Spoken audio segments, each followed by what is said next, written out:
Yeah, hello. How you doing, cobbler? You greeted my bot. Trying something new. See how that works. Oh, I was not meant to go to Blender, to be honest. Oh, didn't add a button. Panic. Yo. Have you been? Saw your update on Discord. Looks great. What the spaghetti you made. Mute icon is up. Why is it up? Don't do that. What now?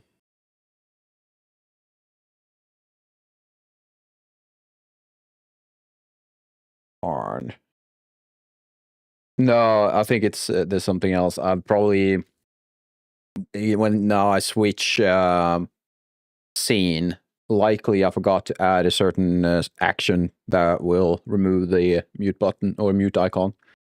Can I do it this way? Probably not.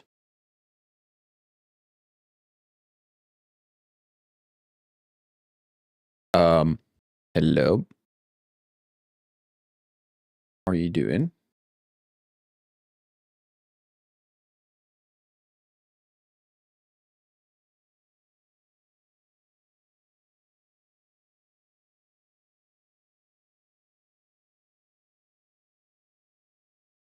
Yeah, I probably should just start using that instead.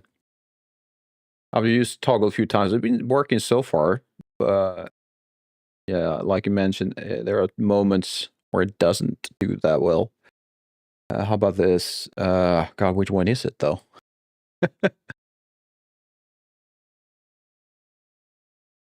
God damn. I've forgotten.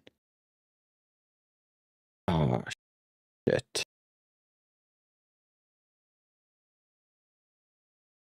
Where did I put it? I just sorted everything and it's just, nope, apparently not. Not that one. Not that one. That one. There we go. All right, I'm going to try something.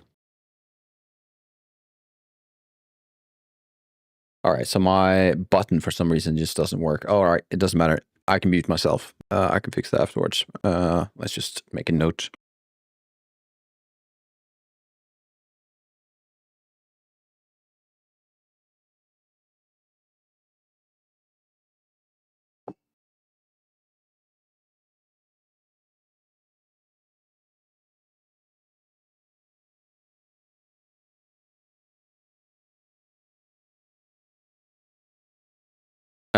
You doing UV mapping? Yeah. Or at least I'm planning on first and foremost do some texturing in Designer. I need to quickly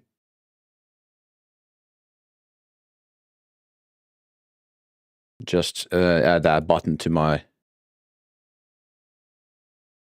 Oh, god damn it! I don't have that. Oh, so much shit I don't have. I can do that. I can do that. I'm going to do this. I'm going to pick that. I'm going to pick this scene. Okay, we're going to rename it. Luckily, I've sorted all of this, so it's fairly easy to. You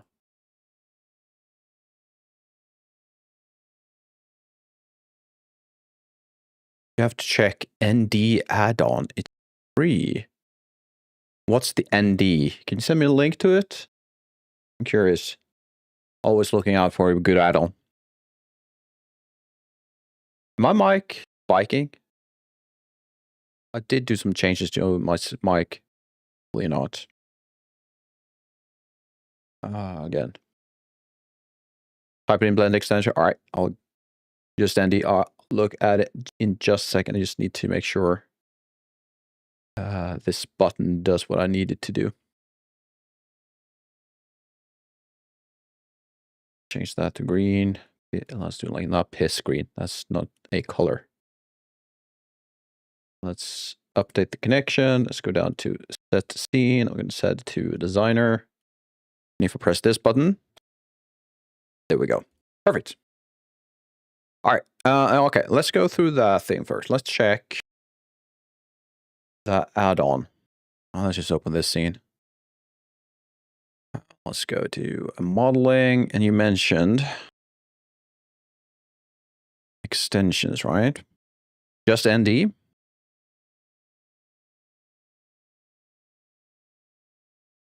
No, I need to be an add-on, right? No, extensions, ND, add-ons.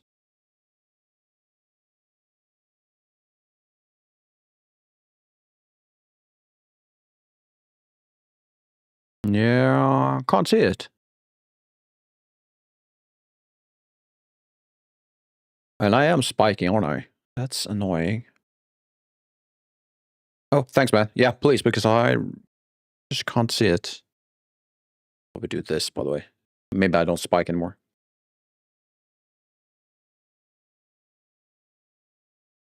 Yeah, I'll have to tracker that. All right, here we go. Oh, non-destructive modeling. What is this for cool stuff? Blender 4.2. Well, I do have that. Website. Let's go to that one. See if we can getting started. No, there's a lot of add-ons that it's just insane that they are free.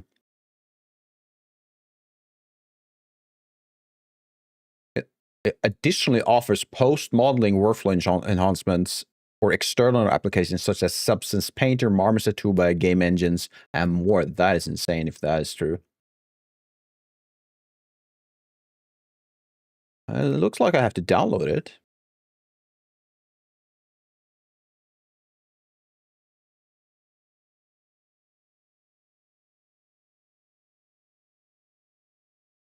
I can't find the link. Well, let's get add-on. This sounds...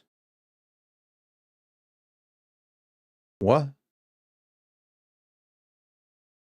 Holy shit, that is insane.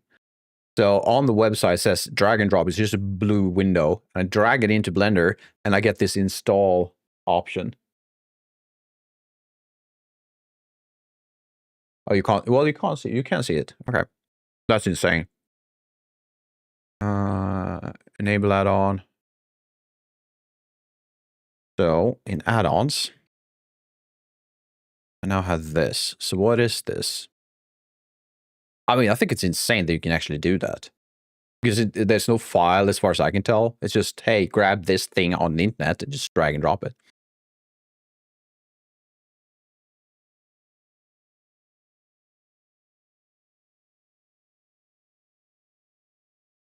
Cool.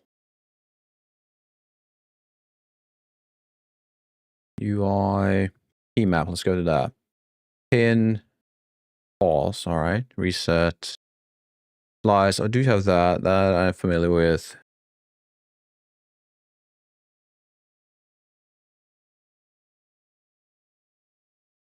So I'm going to make this a note. We'll try this another time. We will probably be in the next stream because I'm thinking next probably we'll have more modeling tasks to do. So I'm just going to do this. Try the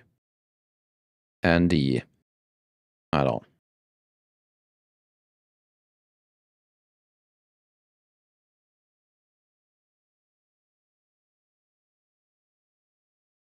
Probably should. I'm just going to do this. I'm going to disable it for now because I'm afraid because it's doing similar things as hard ops, it might interfere. So first I'm going to have to look at what it does. Let's see. Let's do YouTube.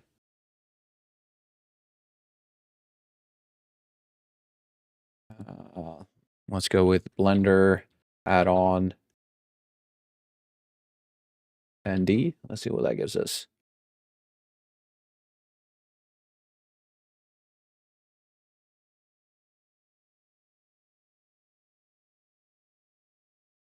Let's do that.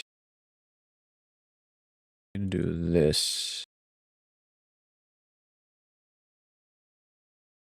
What's this? Something with commercials. I'll have a look in that in a second. Of course. Ah, yeah. I don't have a scene for Chrome or Firefox. That's stupid. Let's just add a new window capture them. Call it capture for now. Let's call it Ooh, should be this one? No, not that one. And now you can see everything, I guess. Do that and that. That's fine. Which one would it be?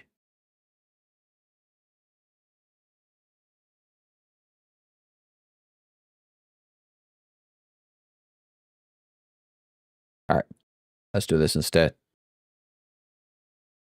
Add source. Add. Where's the display capture? That's the one I want.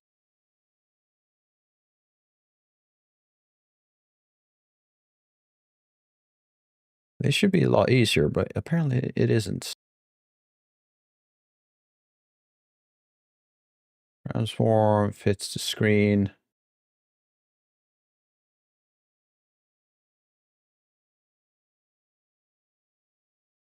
That's not doing what I expected to do. What's going on?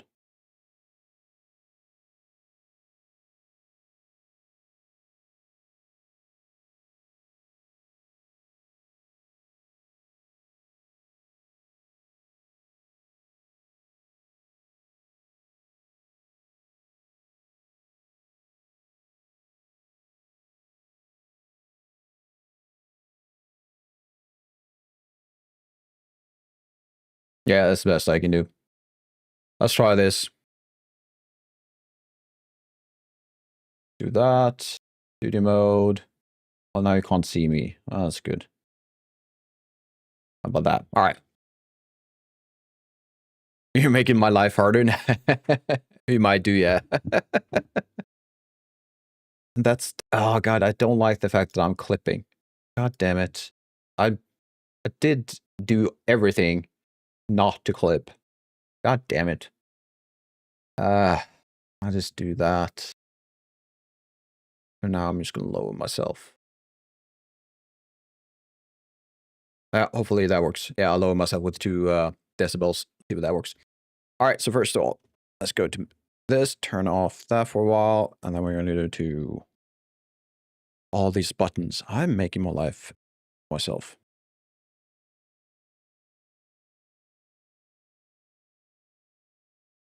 Hey, what's up? Tristan All from right. Huge Menace here. Can you hear Welcome this, to the by the way? first video in Is it the coming through? ND add-on deep dive Should. series, where we'll And it's cover probably quite everything loud. ND offers.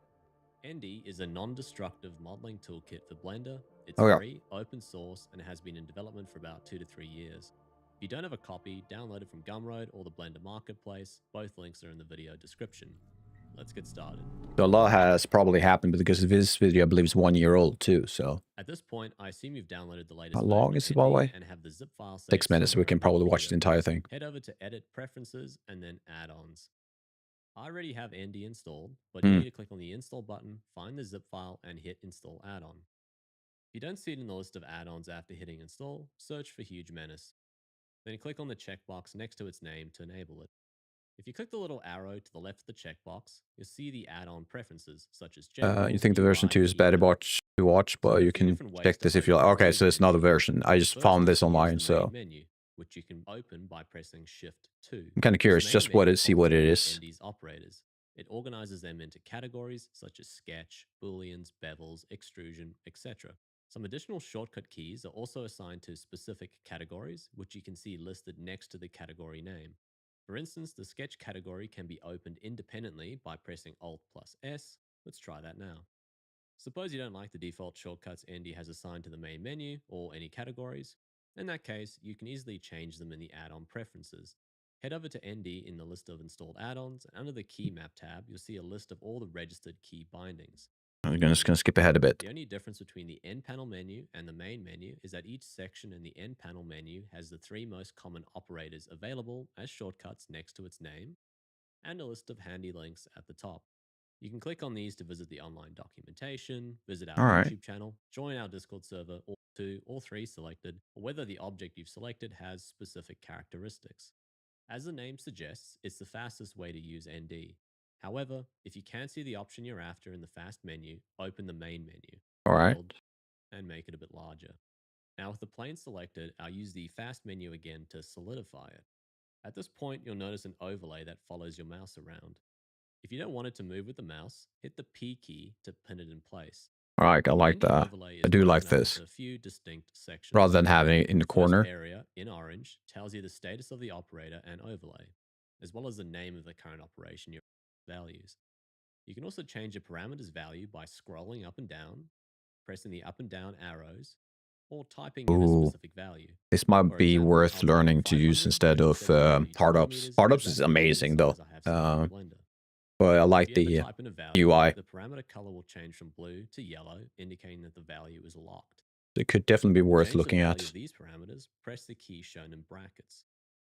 Once you're happy with your values, press the left mouse button or hit the enter key to lock the parameter. Alright. This time you'll notice the top part of the overlay is green instead of orange. This means you're in recall mode. You can confirm this by looking for the recall label at the top. From here, we can set the thickness to 300 Person made is so millimeters generous, the and UI and right-click theme to is continue. clean, yeah. If you ever recall or start a new operator, you can see it only has a single alternative mode activated by holding down the control key when clicking on it. These are the same parameters, or at I least mean, the sub.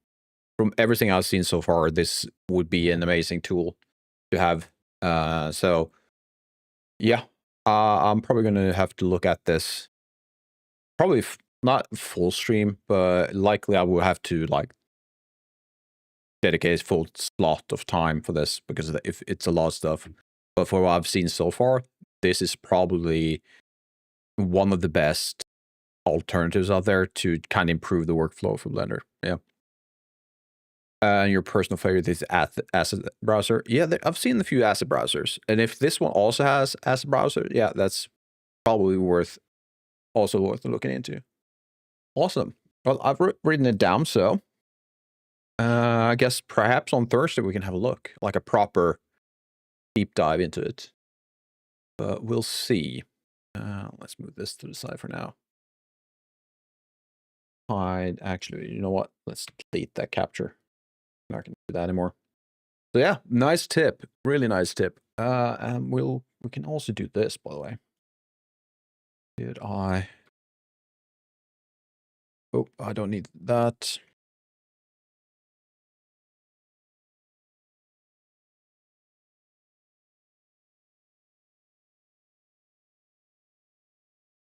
Where is the? Thinking we can probably link to the add-on. So where is it? Is it this one? Yes. Please that. Yeah, there we go. So I'm just gonna do this. That, enter. Let's do that. Now you go. There it is. Oh, thank you, bot. I didn't expect it to actually do that for me also. Well, thank you, bot. Nice to see you too. Something that in Blender is slowly relying on geonodes to replace modifiers. I can see that being the case in many ways. But I wouldn't see it as they will be going away from modifiers. They might be putting more emphasis on geonodes though. But that I feel that is more likely due to geonodes being so far behind compared to modifiers, and they do tend to, as far as from my experience at least, they tend to have certain versions of Blender to focus on specific things. You had the version, what was it, 1.7? Or was it 2.7? I can't remember right now. But that focused on a full overhaul on the UI. And then in 3, I believe in 3, they gave more love to geonodes or introduced geonodes. I can't remember the exact timeline. And then they had other. So either way, they focus on specific things. So yeah, we'll see. I can definitely see them working more on geonodes because it's such a new thing in Blender. All right, but we're going to work in Designer, and I've already done a bit of work ahead of time. So there's a bit of math involved, so I had to do that off stream. Otherwise, yeah, it's not going to work. Well, kind of what I've done is kind of simple, to be honest. I created this external graph, which I can duplicate multiple times. So it's a sub graph of the main graph. And in here, I made this pixel operator, or processor it's called, and doing a bit of math.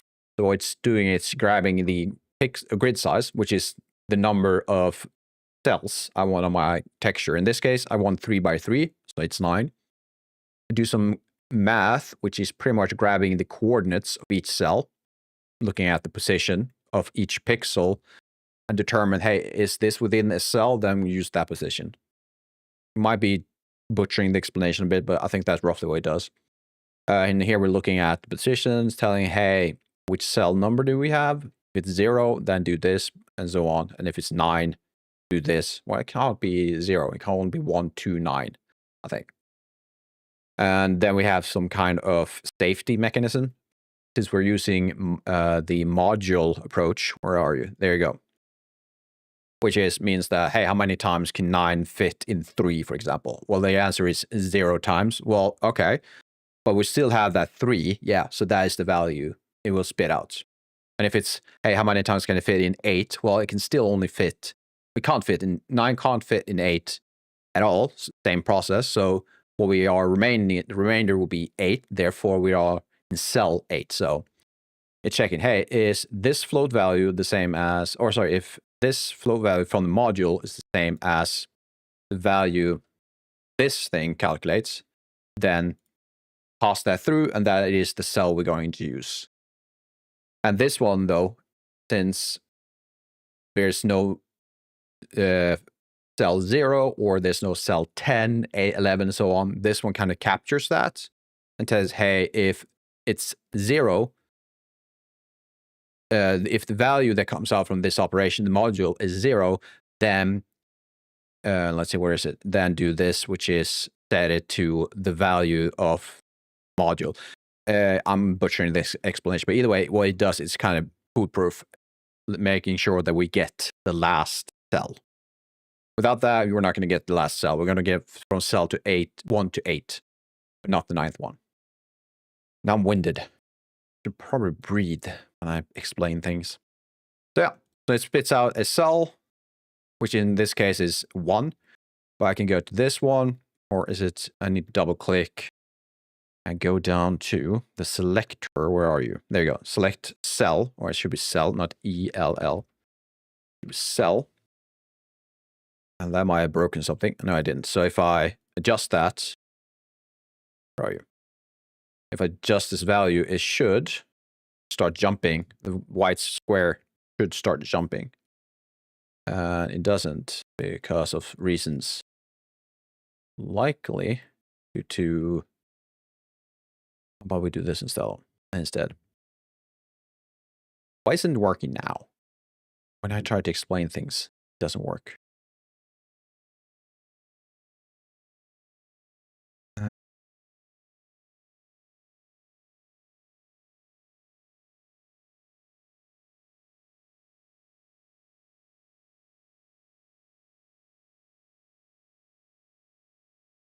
Did I save it?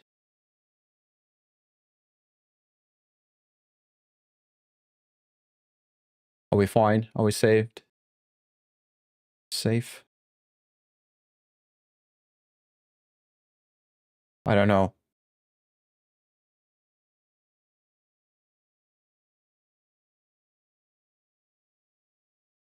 I don't know. I think I lost people.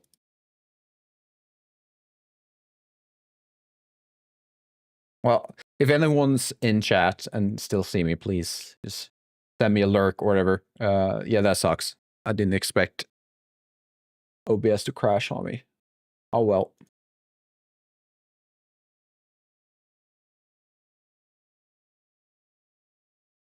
Pyro, hey, how you doing? Thank you for letting me know. Oh, thank you, Cobbler. Yeah, I think it might be potentially that designer is way too heavy on the GPU or something. I don't know. I know there's been things like that in the past. Everything seems fine. Oh well, it's working now. I'm going to do one more thing before we get into this. one problem is that I think having my TV showing a stream on the side is probably not the best alternative. Might grab some of my broadband. Let's see.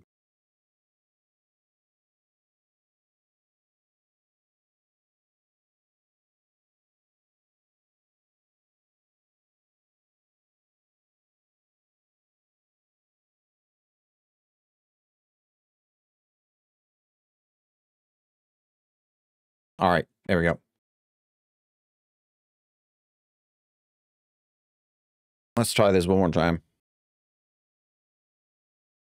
So, either way, we're going to blend all of these together. So we at least have 3. No, I'm going to go for 6 values for now. What they are doesn't really matter, but we're going to have at least 2 of these. Let's see, what are the colors I want? I want a gray color. Let's make this gray. Do we make it slightly darker gray?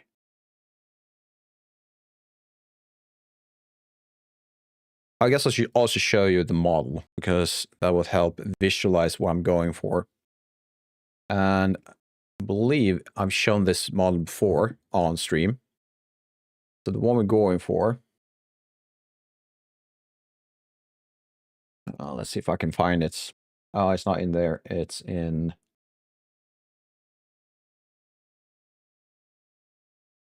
here. Where are you? Going for this bicycle. Oh, a cycling machine. That makes sense. All right, so this is the model. I've done this technique on the model before. As you can see, it works quite well. But I wanted to see if I can do it in Designer, because that would help me speed up the process of creating multiple versions of the texture. Because what I hope to do with Designer, and I know I can do it, is to increase the number of variables or number of colors I have. This one, the texture from this one, we can see it. We can't, because the texture is missing. Perfect. The texture from this one had 6 colors, I think. And in the long run, that's not going to be enough. We're probably looking more at likely around 32 different colors, or maybe 24, 32. All guesses, but that's likely where we're going to end up in the end. So I'd like to have a system that allows me to kind of spit out colors, and hopefully make it decently easy to change. But looking at this, we might be in for an overkill of textures, because if I'm going to do 24, I need 24 of these, which is kind of overkill, but it's fun. That's the thing. This is a fun process. So let's make our portals, which is just adding a node like that. Going to call it color. This color 03. We're also going to do the mask. I'm going to call this mask 03. Come on. Click. There we go. So with that, I now have a color and I have a mask. I also have roughness and metallic, but we don't have to focus on that right now. Let's grab this. We're going to need some space. And I'm also going to grab this one, duplicate it, connect it like this, like so. It's roughly, rough it in position-wise. I'm going to need the color 3 and the mask 3. So what we should have once I've changed the selector, which is select cell, let's make it 3. I double click this one. That's not working. Of course it doesn't. That's correct. Why are you complaining? Oh, I picked the wrong. It's not meant to be color, meant to be mask. There you go. So now I have a third color. All with a gradient. We should add a nice touch. But what else can I do? I'm starting to realize something. Or am I?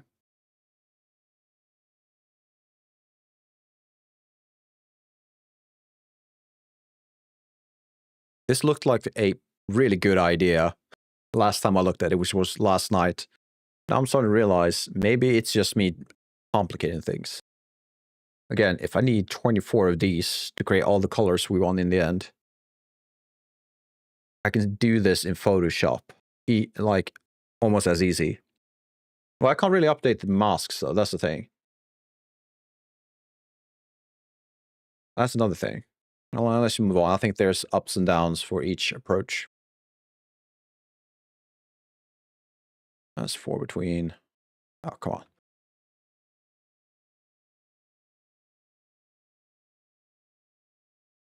Have you there? There. Let's do that. And at the end, I'm thinking I want to play around with the idea of having a, what do you call it? A plate. Since this is a part of the exercise game, I wanted to have a plate with everything like text and you name it. So I want to try it, see whether it works.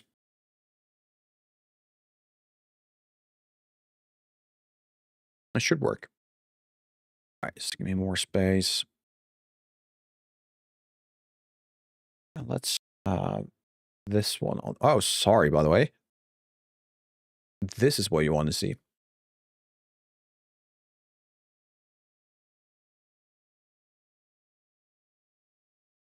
I'm doing all this cool stuff in Designer, and all you can see is a bike. Kind of dumb, isn't it?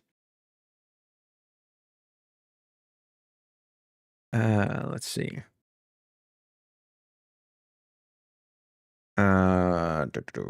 Grab this. Duplicate. Add this.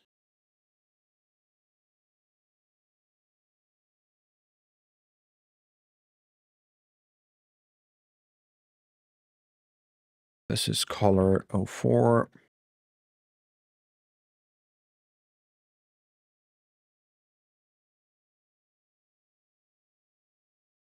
This would be mask 04.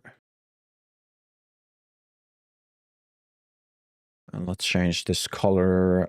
I have that old color. Let's see if we can replicate those. Where would that be?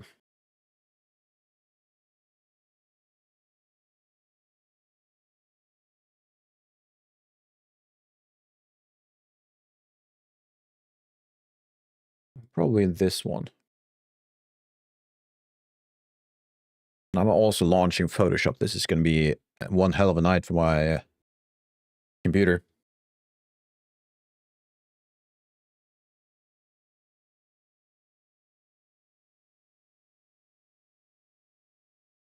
I'm just going to save a PNG, so nothing worth showing.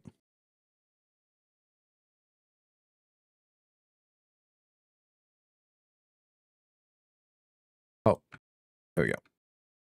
File, export PNG. Just add it to my desktop. I know what it is. Close down Photoshop.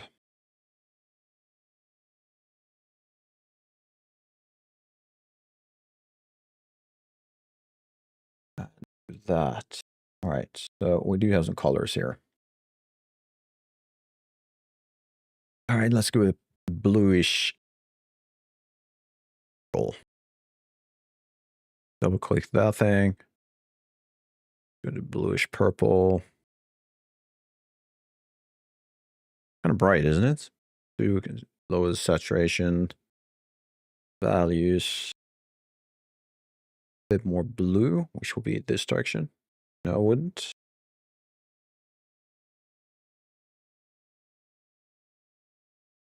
Let's saturate it a bit more.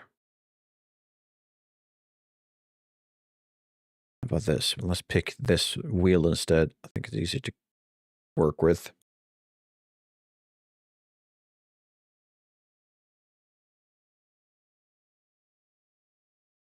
That's good enough. We can change this at the latest stage if you need to.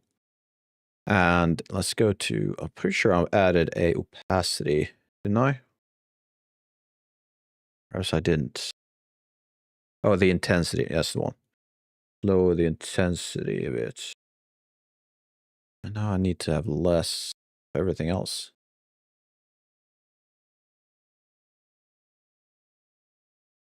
probably good enough. Let's add 04. I have to change the cell. It's this one. You're going to be cell 4.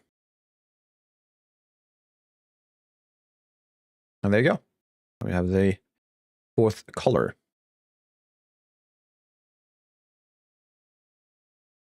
What else can we do?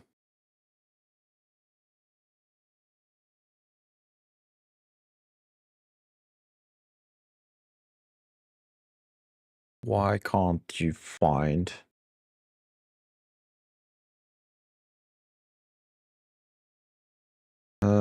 Why is it doing that?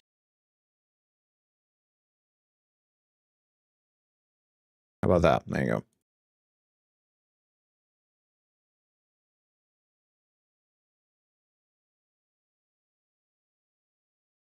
Let's go.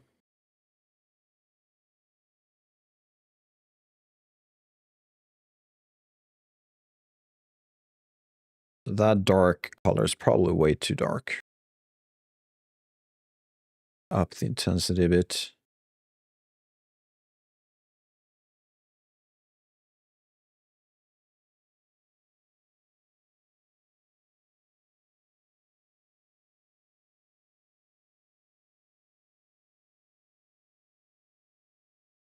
That red would be a bit less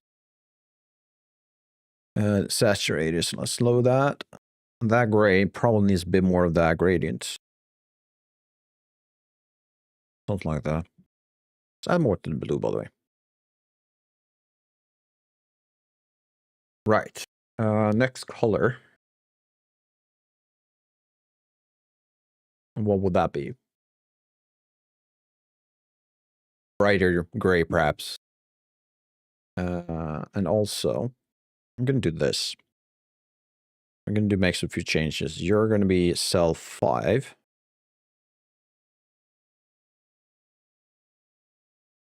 This one, let's make you cell 2. And this will have a very bright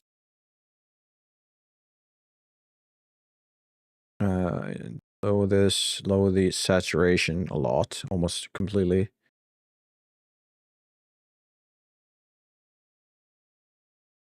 How about that? All right.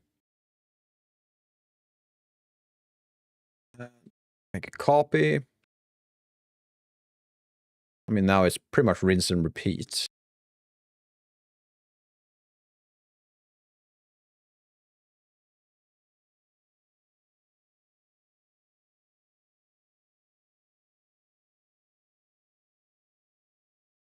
Color 05. Make that, no, color, mask 05. That's going to annoy me, the fact that I added a capital letter. Let's make it in lowercase. Or is it uppercase? That's capital, is it? Let's make this cell 3. It's not going to show up yet because I haven't connected the portals. Let's do that first, or now. 5. And 5. There we go. So now we have a gradient between dark brown or gray and white.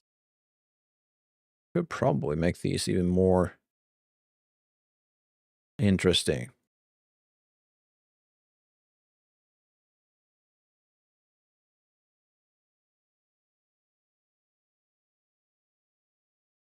Yeah, that's fine.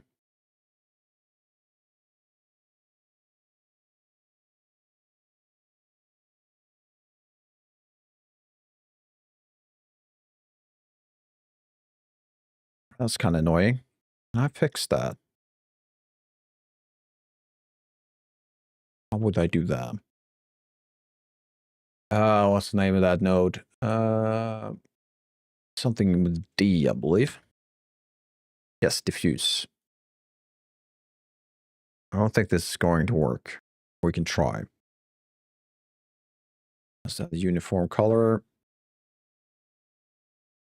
Make it white, grayscale. And if I do that, what's the result?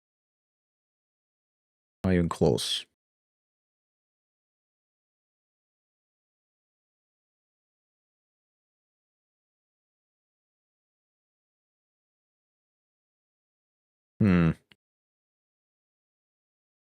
Is it diffuse? Trying to remember. No, it's not diffuse, is it? It's not the P something. No.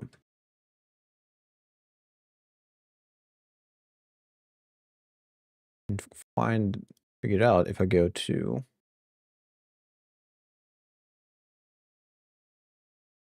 I can't do that because I need a mesh for that. All right, let's ignore it for now. I think it will be fine as long as we don't add any UV mapping or UVs on top of that border. We should be fine.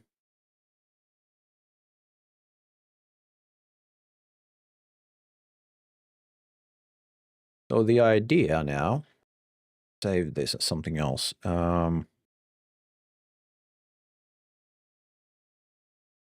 Let's call it color texture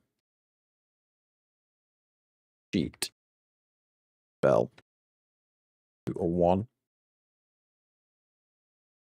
Save. Let's go to export. I assume I need to put it in that folder. Which folder is saved in, by the way? I don't remember.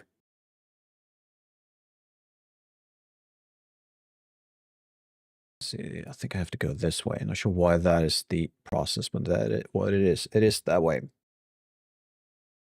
Okay, so it is saved there. All right, perfect. Let's do that. Go to this. About. Let's just add it to that.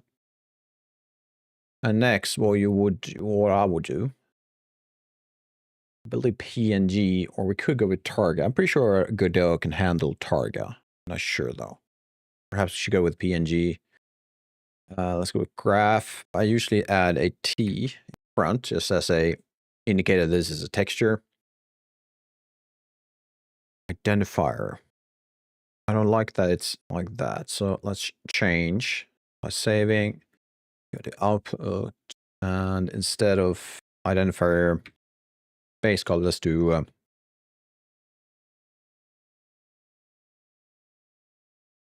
no, actually, let's do it this way instead. We're going to do another output. We're also going to do an alpha merge. And we're going to split our roughness. That's going to go to alpha.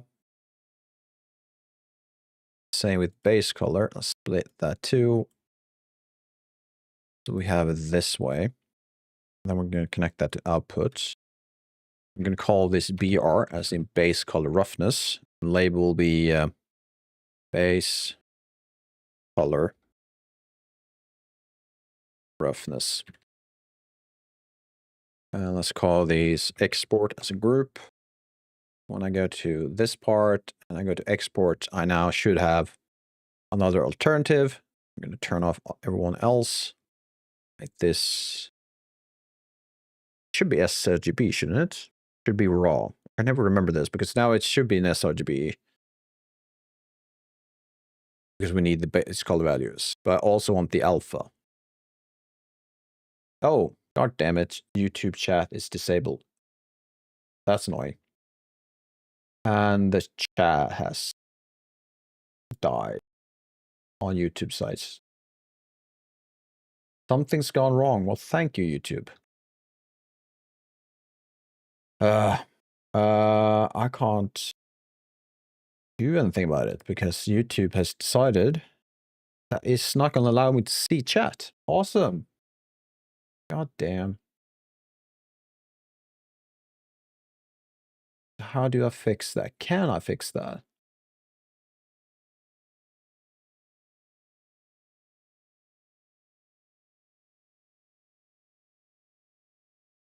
I don't know if I can. No, I don't think I can. So anyone on YouTube chat or watching on YouTube side, sorry if you want to or have tried to add something to my chat. There was a crash. OBS crashed earlier, so I had to restart OBS, and that in turn caused the data not to stream to YouTube. And when I relaunched OBS and everything, the chat for the stream has gone down. It says something's wrong. And I can't update that in OBS because I need the web address to the chat, and it's not existing. So sorry about that. Really am. That's unfortunate. If you're curious, I'm also on Twitch. If you really want to ask me something, that's the best bet right now. Yeah, that's it. Sorry. One color has been missing. Where is it? Why is one color missing?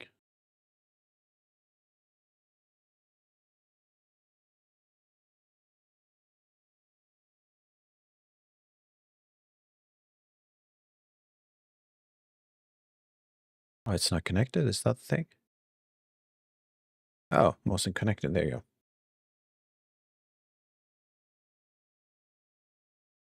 You know, I'm just gonna Google, see if I can fix it. Live chat thing. Wrong.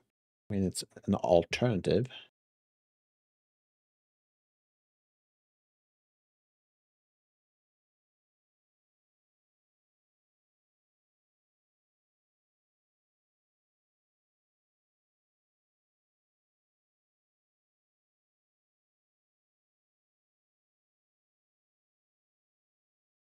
All right, so someone claims to have a solution at least.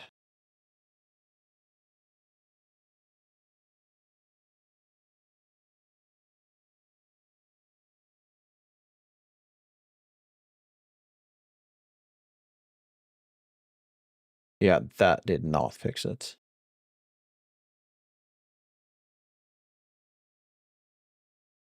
Yeah, all they are telling me is to fire up the a new stream. That's not happening.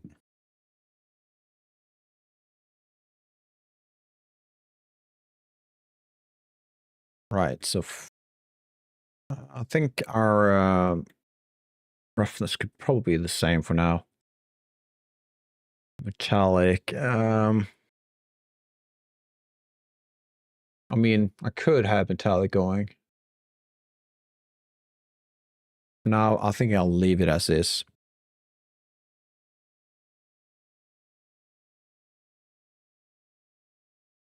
All right, so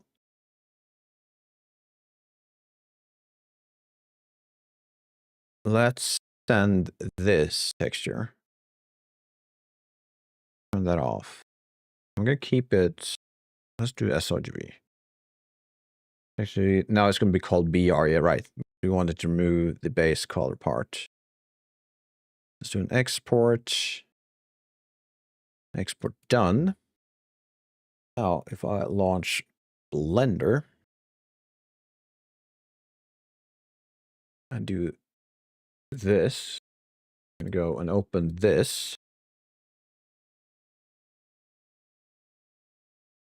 I should be able to do that. And the reason it looks weird is because of the UVs, nothing else. Let's delete that. You know what? Let's launch the other one. This was a test. Let's launch this one. Go to shading. Where's the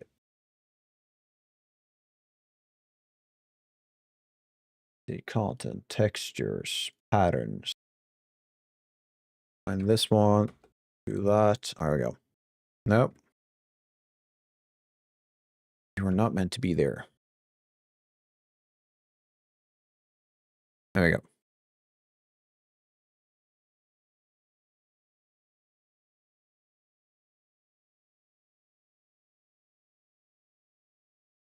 Right.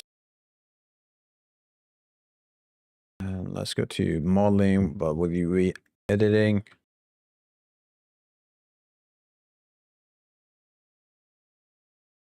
Right, it's like that because I don't have UVs at all. That's why.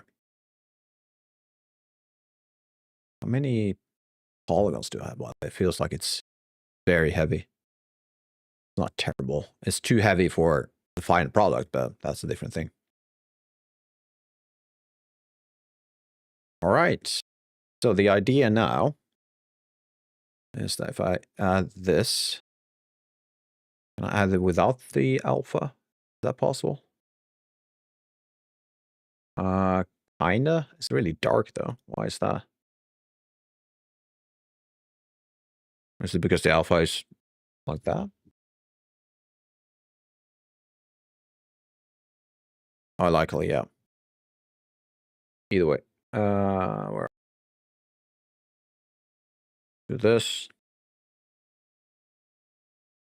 Start by selecting the saddle. See what we can do with that.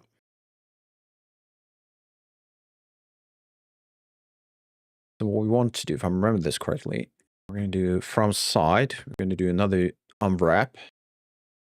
This case, we're going to do from view. We're going to get this. That we're then going to place. I'm guessing roughly in this here. We can try and scale it like this. It will probably look weird. But the gradient should be more prominent if we do it that way. Not sure if that comes through properly.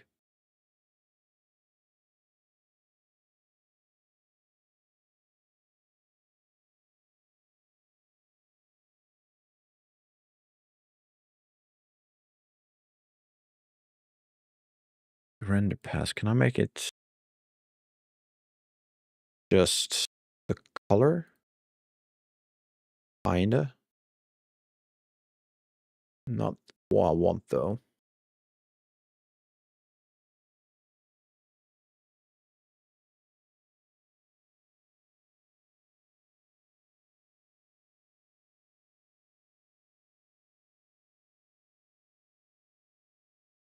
I mean, it looks like it's darker than the others, but you just can't see the gradient, so we might have to bump that up.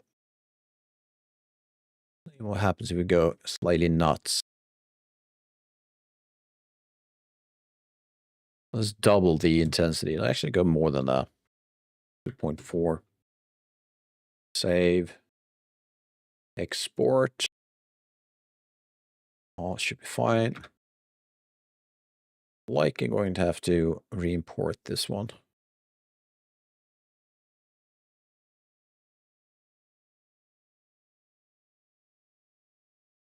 Maybe the roughness. Okay, there we go. That's easiest to tell. So it might be hard on stream to see, but there is a difference now. There is a gradient at the bottom of this thing.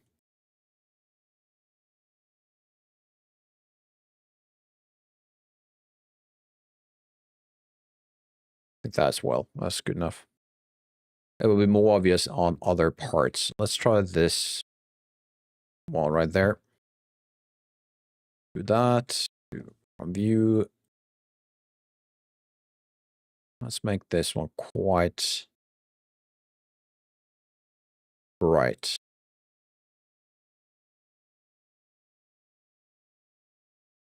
That's better.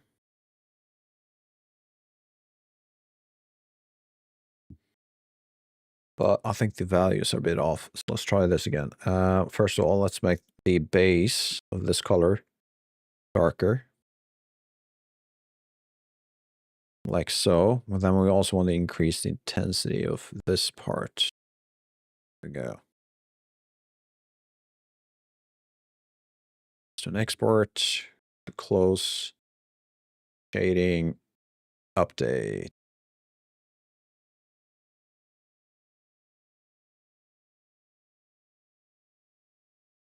That's better. Again, it might not come through as well in stream, or on stream, I should say. But it is like starting from here and down, it should be brighter than above. Seems like we have ads.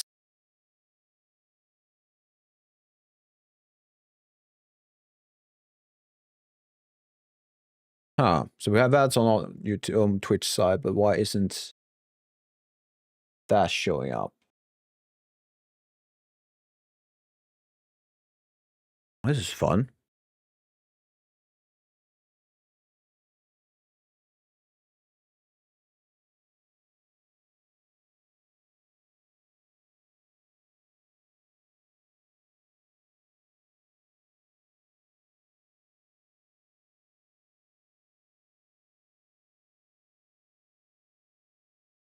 All right. That was me testing something, and yeah, that's not working. Thank you. Why aren't you working now?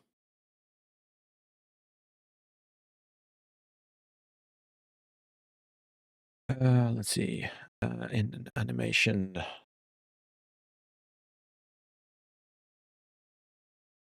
We got another 50 seconds of ads, apparently.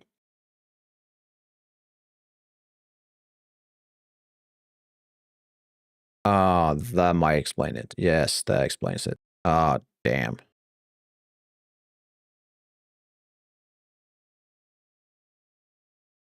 Where are you?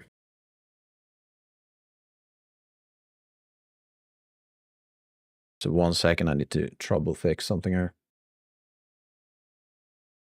Be fine.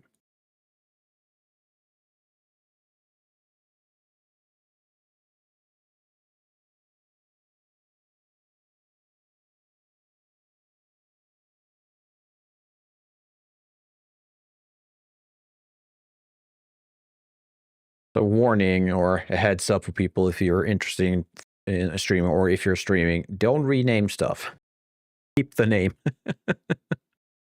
Because I did just that, and now everything's broken. I thought I fixed it because I kind of went through everything, but apparently not well enough.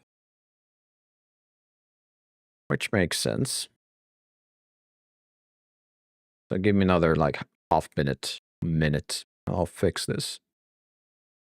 That should be like that.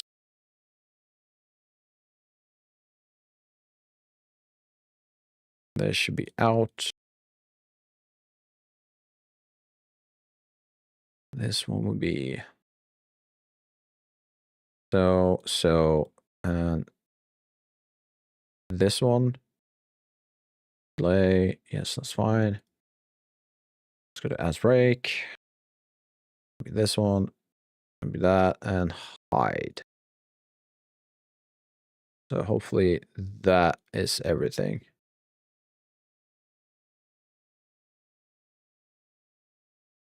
But who knows? We'll figure it out. We'll notice during the next ad break. So let's continue the UV mapping. We're gonna make this view.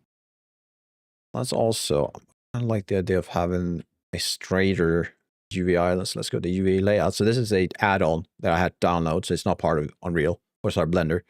It's called Text Tools. Highly recommend. It has a lot of simple but a lot of useful tools. And the one we're looking for right now is Rectify, which straightens everything into one like solid line. Doesn't make sense. But make sure if you ever try this, make sure that sync selection is off, because that can mess things up quite a bit, especially if it's triangle. There's triangles on your mesh. It doesn't like that, or n-gons, but quads, it love quads. There we go.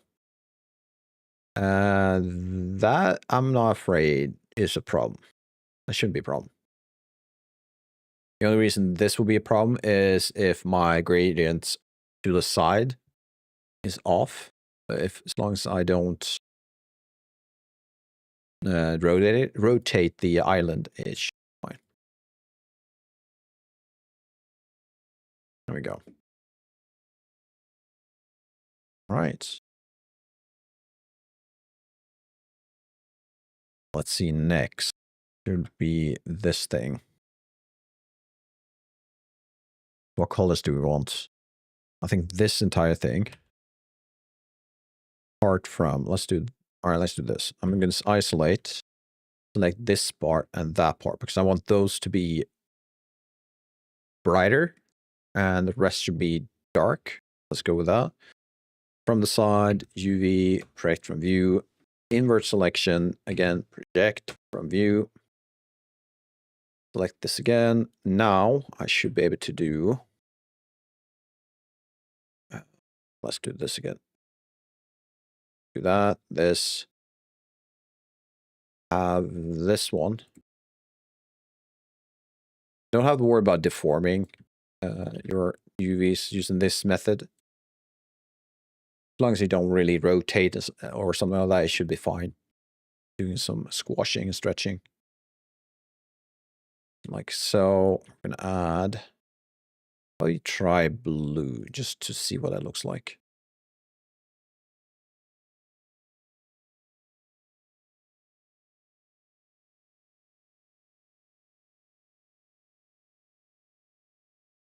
Perhaps not. I like the idea of having more accent colors. A lot of grays and blacks, then add a splash of colors every now and then.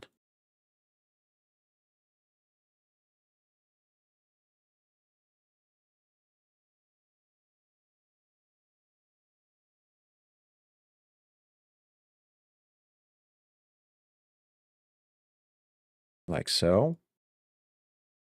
Yeah, I think the grading came through a bit more on this one. Yeah, they're kind of hard to tell, isn't it? There's some grading going down here. You have some whiter parts and some blacker parts up here. I probably should have, you know what? Let's do this. Let's select this part. Now I need auto sync or the sync selection thing. Do that, this, and that, and also this one. So I kind of want them to have the same gradient, and it's easier for me to just redo the UVs like so instead.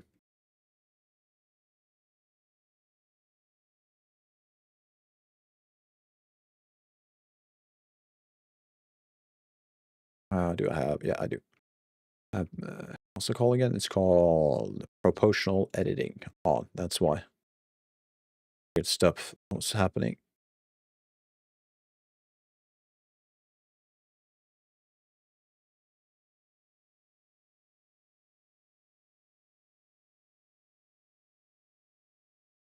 Like so. Yeah, that's better.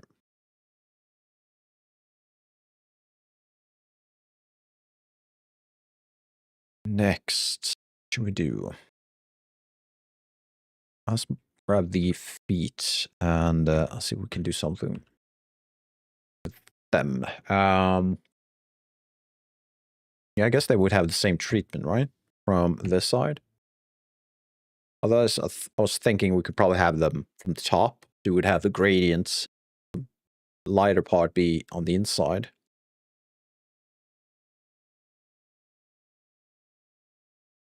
I'm not sure about that.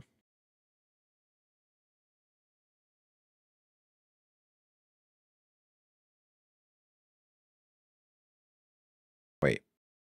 Why are you not?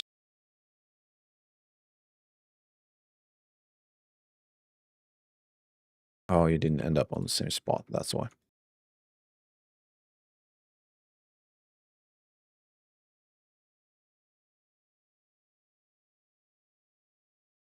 We go for increments and on vertex. There we go. They should be on the same spot. Too bright though.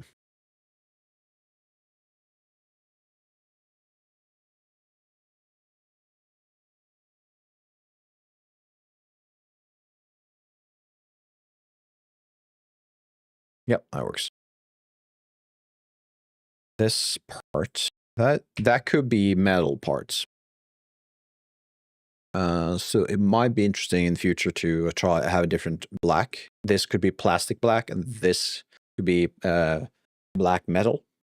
So in the future, we might go for like plastic or matte grayscales, matte colored, grayscaled black and white metals, things like that. But for now, this is more or less a test to see how it works compared to the workflow where we have Photoshop instead of Designer.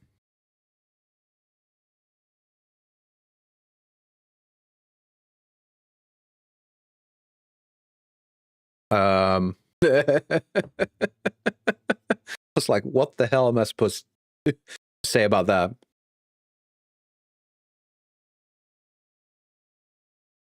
You want me to show you what I've done so far, like the entire process, or just what it looks like in Blender?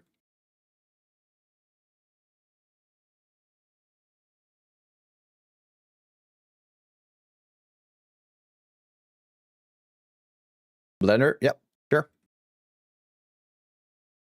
So this is what it looks like in Blender so far. We're gonna add some accent colors. I know the last time you and I looked at this, we talked about that. So we're probably gonna have like a colorful thing in the middle of this pedal and on the steering wheels. And just thought that we might need something for the monitor.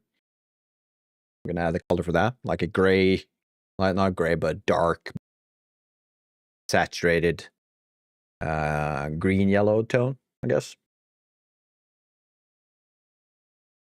Feels like there should be more lights. I don't know really. Perhaps the you want me to add light? Yeah, I probably should. I'm also thinking the mid or the main body might be a bit too bright. Now looking at it on in OBS, it looks more obvious to me. So we could do this. Let's do that. And rarely use lights. Oh, God damn it. Let's do this. There is a way. I saw this was a really cool way of quickly pointing. You want to go for the area lights instead? Yeah, we can go for area lights.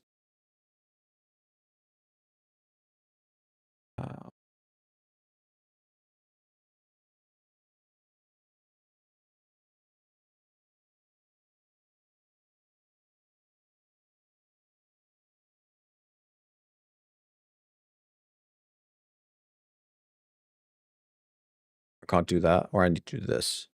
More power. Yeah, we're going to do definitely more power. Where is it though?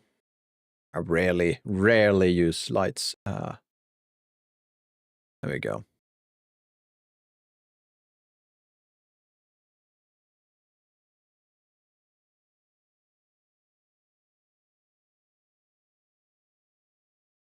It's getting there. And we could just add a hint of roughness.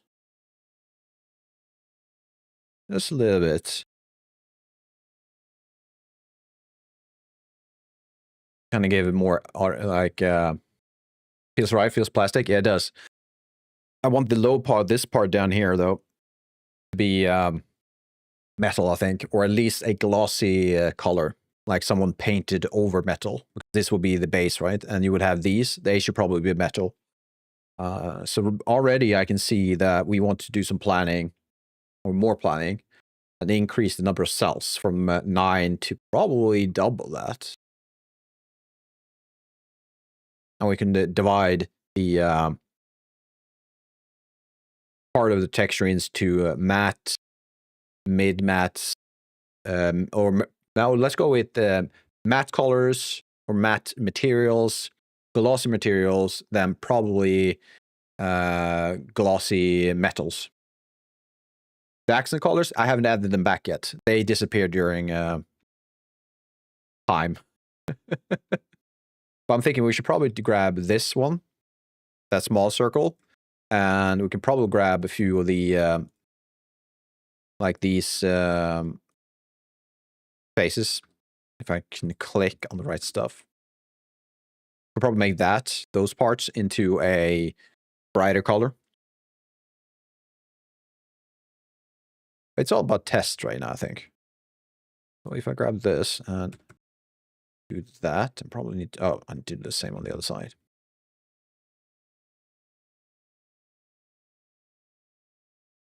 Come on. Do that.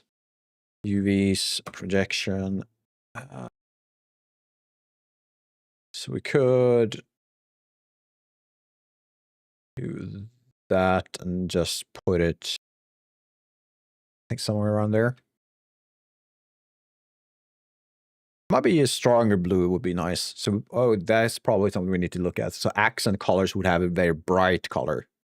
Do a matte, glossy, metal, strong accents. So yeah, there's a few things we need to improve on the texture itself. You don't know until you, often you don't know, I should say, until you actually used the texture.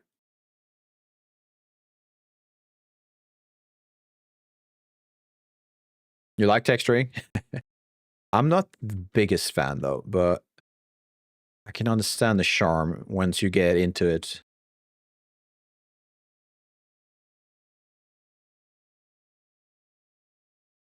Oh, you know what we should do? We should do this. I'm gonna redo that one. I'm gonna do an unwrap, like so. And we're gonna do that. Then we're gonna do this. We're gonna grab these, roughly move them down to that part. Trying to match the gradients.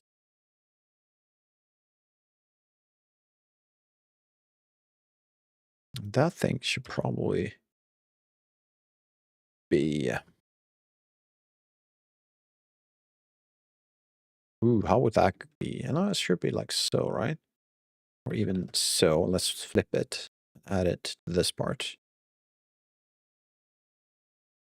Yeah, that works.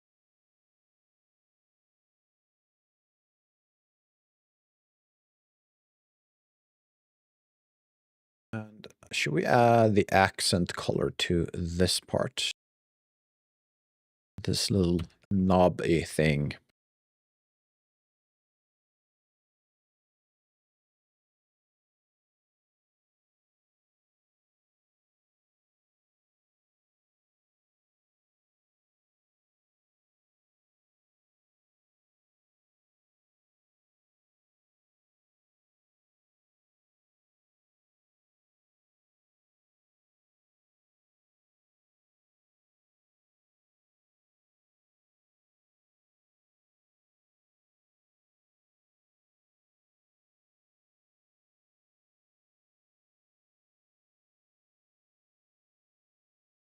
Yeah, the accent colors really help it pop. Right. But what we need, I'm going to write this down. Actually, let's do it this way. So we need new sections. I mean, the Zono, yeah. Once the process kind of works, you can easily get into it. But I'm noticing I'm missing a few things. I'm announcing this before. I'm missing the monitor color. And I'm also thinking I'm missing metallic. So let's do that. We need sections. Let's divide this into sections. The first section will be matte. How do you spell that? M-A-T-E? Is it? Or T-E-T-E? I can't remember. Matte colors. Roughly, probably need M-A-T-T, is it? I thought it was an E. Perhaps not. But what we could do, we could add each color. Like, I'm just making things way more difficult than it should be. So, I do that. Oh, I need to really fix my OBS setup. So here's the thing. I'm thinking.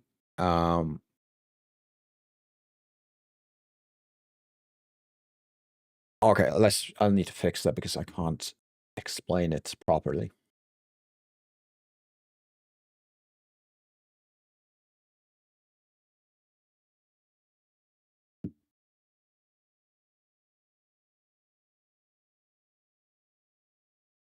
Mate, yeah, true. That is true. And we're gonna do this.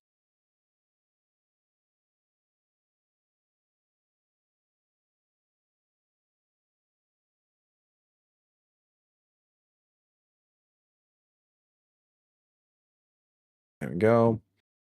We're gonna go to this one. Open it up. Windows. Go to Paint. We're gonna have to transform, fit the screen. Move it all the way down. There we go. Why is it showing up on your side? That's not meant to do that. All right, there we go. So here's my thinking right now. Actually, I'm going to see if I can. That's not going to work. Is it? Oh, because that. All right, never mind. I have the square. The top part, let's divide this into roughly 4 parts.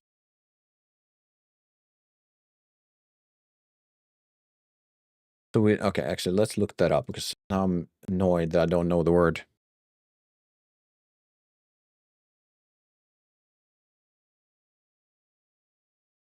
Yes, it's MATTE.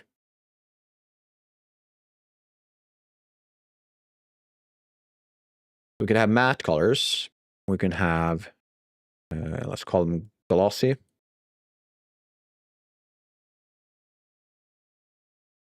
Let's see. Then we would have metal. Oh, that's terrible. Lastly, let's call these accents. So that will be slightly more like out of a bit more strong colors, more saturated probably, things like that. And we can have the range of colors, which will go from, what is it, red? What is the direction of these colors? I can't remember.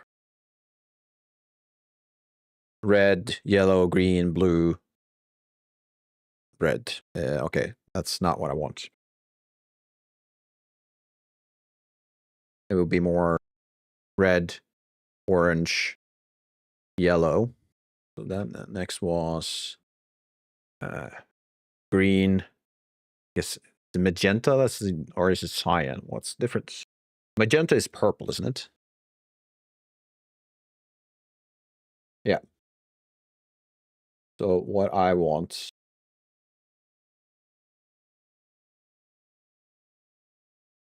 Don't crash on me now. I think we're fine. No, what I want is cyan.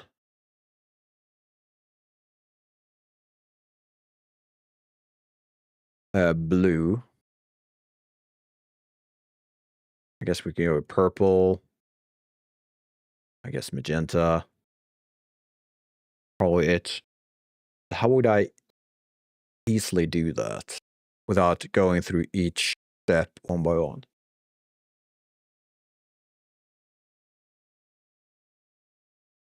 Your name is Roy GM?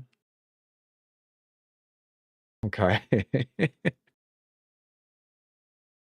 So I'm thinking we can have all of these like going straight down. Oh. Oh, you're looking at the what it was. Yeah, I can see it now. And we can then add different roughness values going this way too.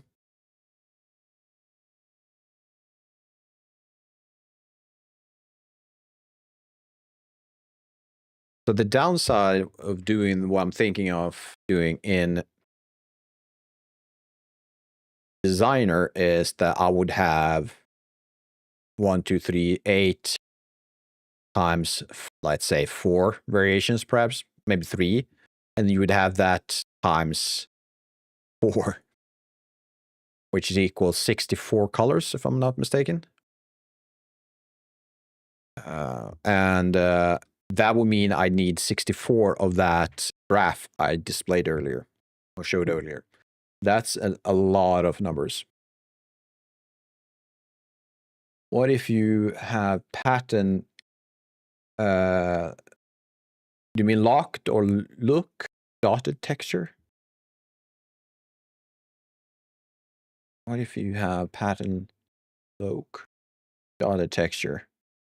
I'm not sure what that is. That word also is not what I don't understand the word, but still, what if I have that? I mean, the pattern I want is kind of that. Maybe it's just something I have to take the time to make. Just like 64 colors, that's quite a lot. And all of these would have metal. This would be metal, all of it.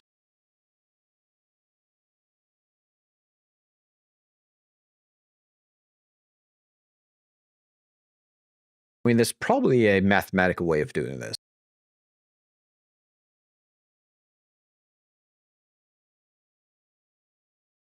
But that would require quite a bit of, I mean, so this is probably how it works, right? Going on a 2D texture, you could probably figure out the way that you can use positions of each pixel and tell it, hey, if you're within this, do this. And it would probably have, I don't know. You know, stuff like checker plate or stuff with the grid features. Yeah.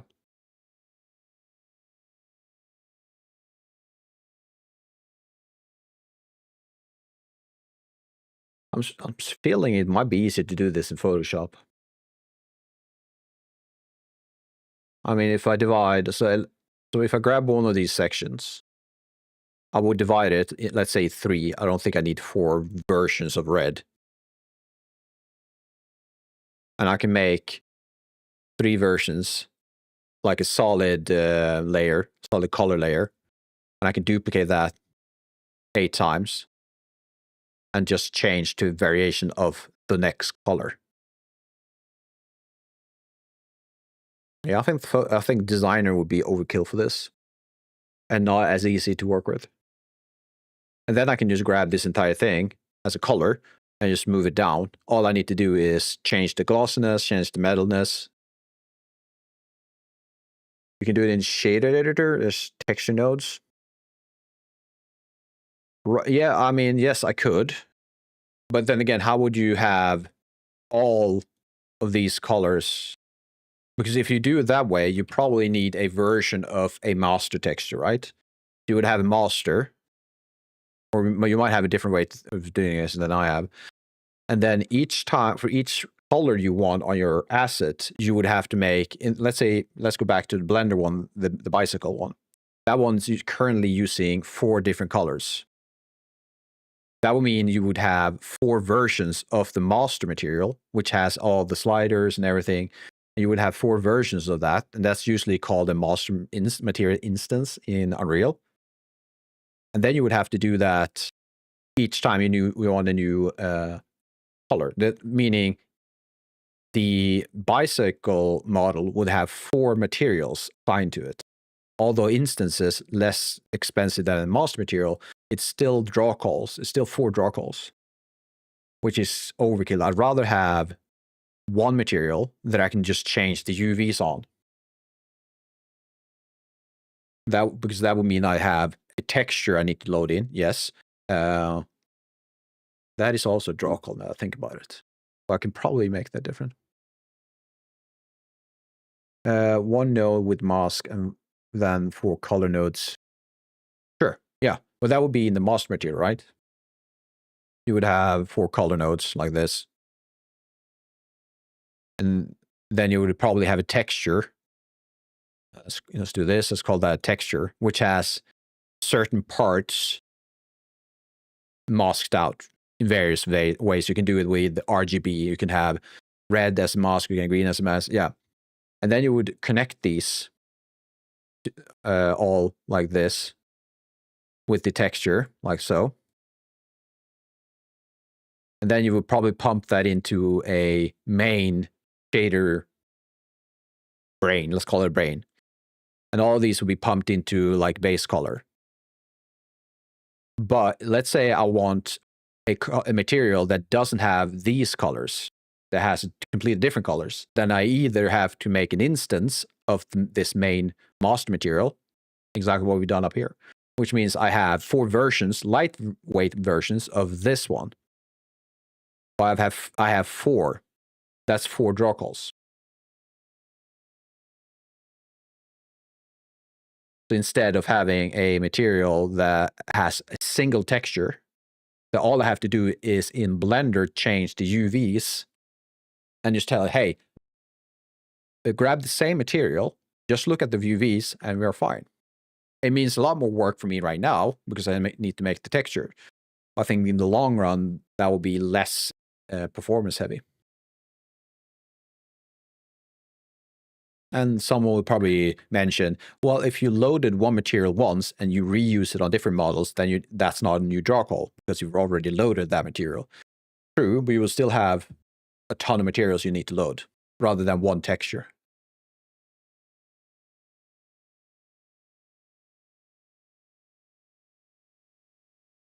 In one shader, you can add multiple colors. Then you can assign them. Sure. Yeah, okay. Hopefully you and I aren't talking around each other right now. But let's do this. Where's Blender? Where are you? There you are. So in Blender, you would do something along the lines of, oh, I can't remember. Is there a way to do a vector or a color or something? Let's say this is one color.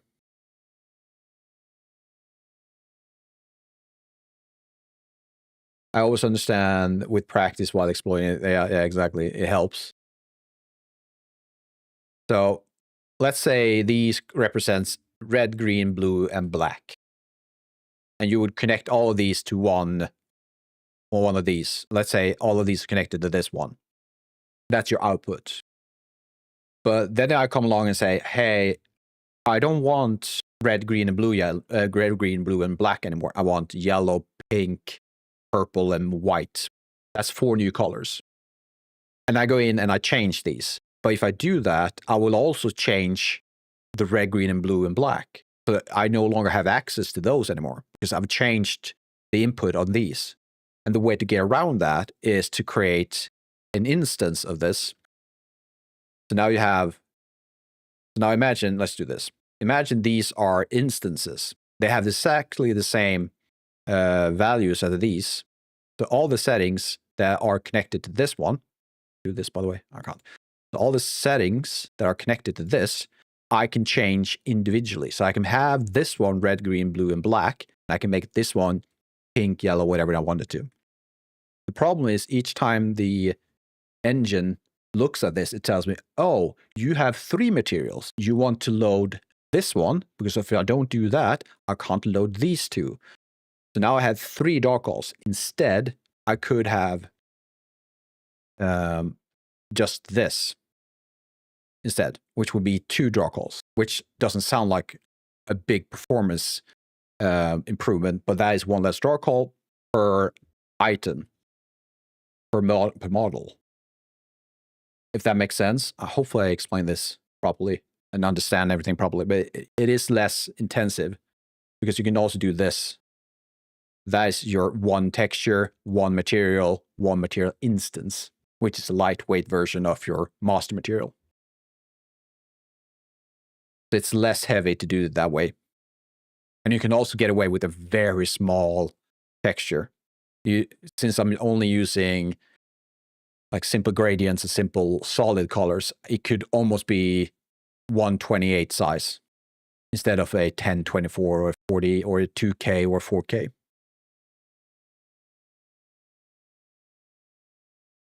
So yeah, a lot of things to think about. Although at this stage, I probably shouldn't go all this deep. But I do feel like I need to redo my texture in Photoshop instead of Designer. Designer is fun. I mean, I can make all of these decently complicated things, right? Can I do that? Yeah, there you go. So I can kind of select from this pattern of cells instead of going back to Photoshop, change the mask, move the layer, delete another layer. I can just move this slider up and down or sideways. But the downside is if I want to make that 64 color variation texture, I need to duplicate this node, this very node, 64 times. So it's going to be like one heavy, really complicated and probably overkill texture. But once it's done, all I have to do is find the right graph, change the color of it, change the roughness of it, and it will just propagate through the entire process, the entire nested graph or graph, whatever you want to call it, and I would just have to output that then. Compared to Photoshop, where I probably have to scroll down, find right solid, change that, go back up, find right solid for my roughness, go back up, find right solid for my metallic, make sure everything looks fine, save, export. So it's a bit of a more hassle to change something in the Photoshop. Because once it's set up in, so that, okay, I guess that's the big difference then. Designer initially is rough to set up, but once it's set up, it's usually quite easy to change something if it's done correctly. But Photoshop is just the other way around. It's easy to set up, but once you've set it up and you need to change something, especially something that would be this complicated with the number of layers, you will have to do a lot of scrolling, and that's the downside. So yeah.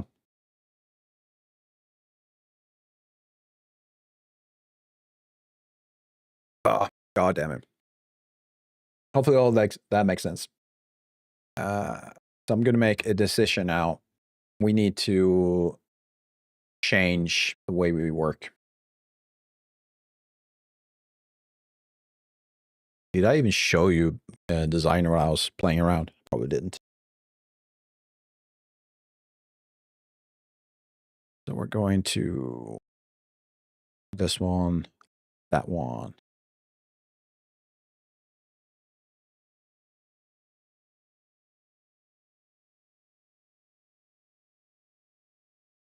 So let's do that. Oh, you're looking for a vid? All right. Yeah. Now I'm curious. If you have a process that improves what I'm working on, definitely look interested. So let's do a 1024. And we're also going to do this, which is, I'm thinking, let's go to Windows. Where is it? Oh, it's been a long time since I did this. View, perhaps. Yes, view, show, grid. Okay, so I'm showing grid. And preferences. Gig grid, blah, blah, blah. Yeah, there you go. 100%. And we're going to divide this 8, so yeah, 64 times, I guess. Does that make sense?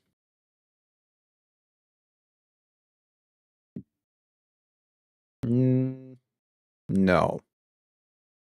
That's 1, 2, 3, 4, 5, 6. That's probably way overkill. Yeah. Keep that. Try something else. Oh, no, it's not 60. Well, I'm an idiot. Yeah, I'm an idiot. It's not 64. It's 8. It's 8. Because now it's 64 times 64. 1, 2, 3, 4, 5, 6. It's not that either, because I need to. Oh, it's 8, 12. That's the one I'm looking for.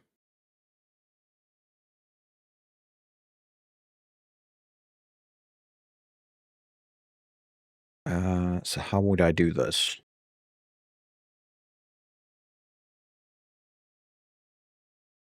I'm just going to leave it. We can fix it another way.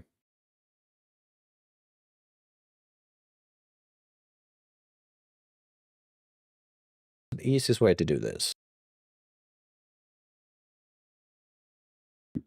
How about we do some math? That's fun, isn't it? Everyone likes math. I'm going to bring up my calculator. You probably can't see. And I'm going to do 1024 divided by 12, which gives me the size of this part. So, okay, let's check. What is this?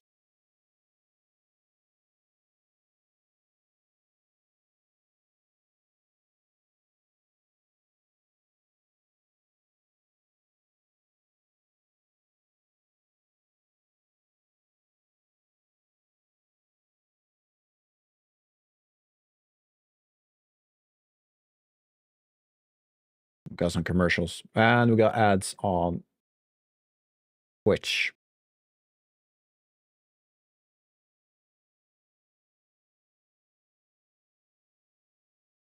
All right. I'm going to set this up while we wait.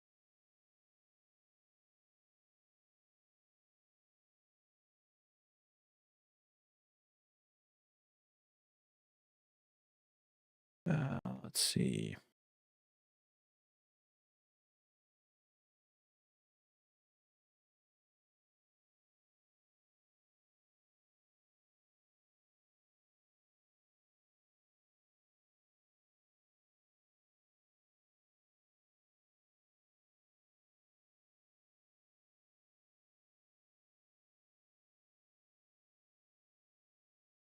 You use Brave Raps and no ads? Yeah, there you go. Yeah.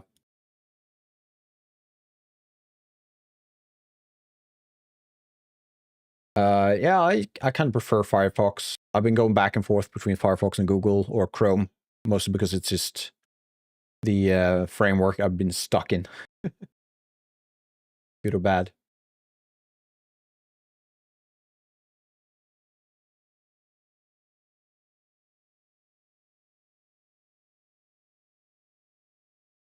I know how to resize this, I can.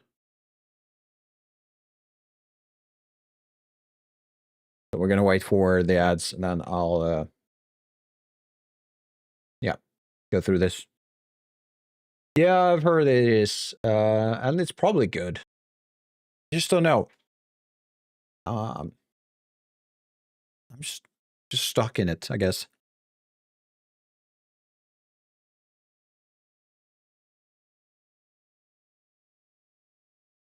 All right. So we're gonna look at this. Hopefully, this can help us get some insights into if we could work with a different process. And I need to think. Is it that? And I also realized I haven't had music on this entire time. Awesome. I think it's this.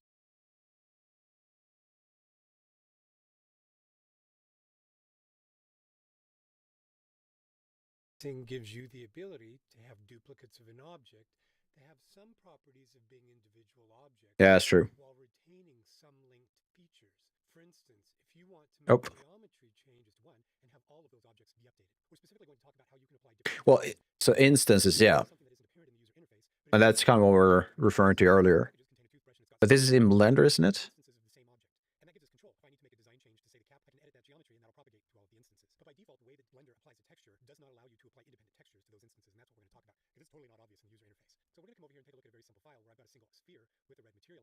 Let's just skip ahead. It is a little bit. God damn it. Gotta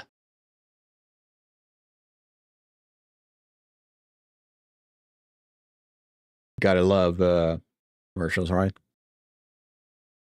Oh, chocolate. That would be so nice right now. Skip. Thank you.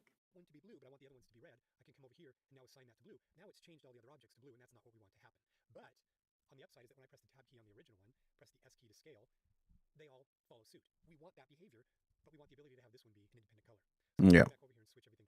Here's what you have to do. You have to come over here to this little icon in the user interface that says link materials to the object's data, and it says data. But I want to change this to be object, and you're going to notice that this disappears in the first slot, but the object remains red, which is a little weird. So now I can come over here and change this to become blue, and it becomes independently blue. Okay. But if I come back to this original object tab to go into edit mode, if I press the S key and then Z, now all of them remain linked at a geometry editing level. So it kind of points to what I was talking about. First to different method first. 2 is the usual. Okay, the first 2. Okay. So the method he explains right now is kind of what I was pointing to earlier.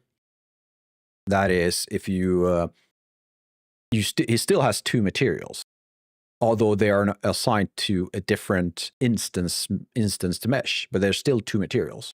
So in an engine, you would still have to load those 2 materials, which is why draw call is. But if he had a texture instead, you would have 1 material, but you would change the UVs of each model instead, which is cheaper to do. So that's the kind of what I was trying to go at earlier. But let's see what he has to say, if there's something else. And this is also in Blender. I'm thinking what could be done in Godot, but there might be a similar way to do it in Godot.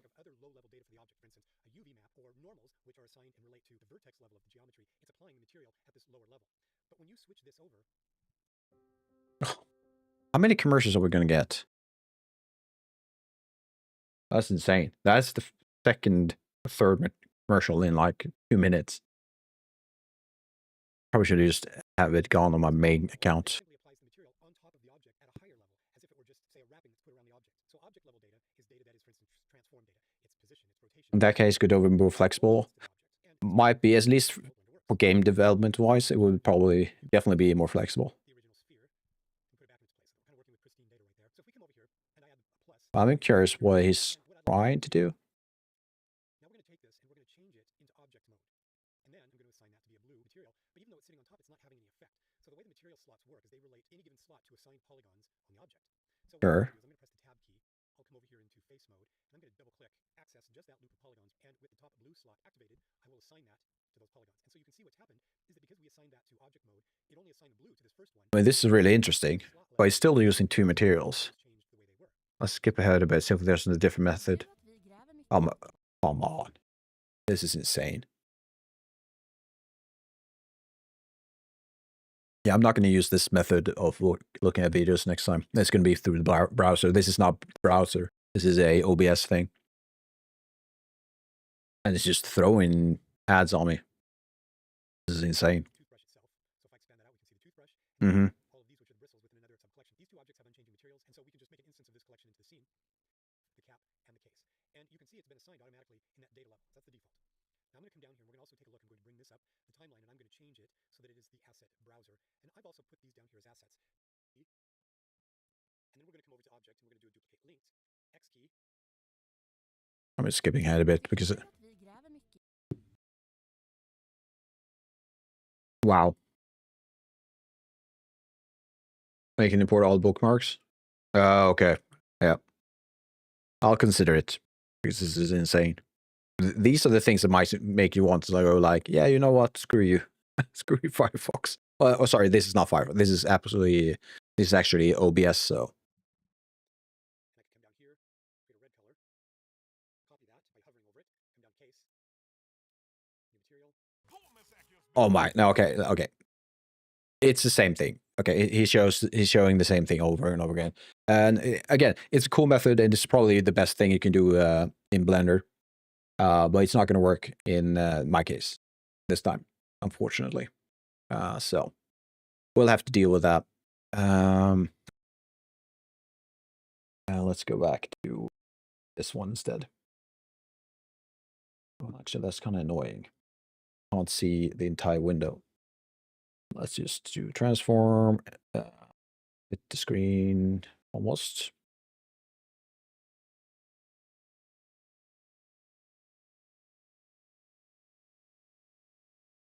This is so professional.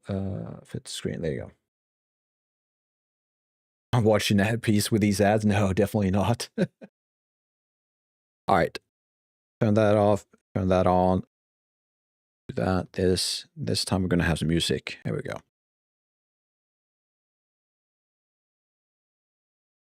All right. So here's the plan. I need to figure out how many I can have on this side. Likely it's going to be 16 or 8. One of these numbers. So 1024 divided by 16 will give me an even number. Fair enough.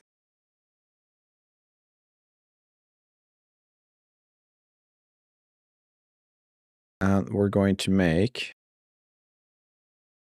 these to fill with 64, and let's add it to 0, 0. Zoom in. Question issue time. Let's make the, where are you? Let's do this.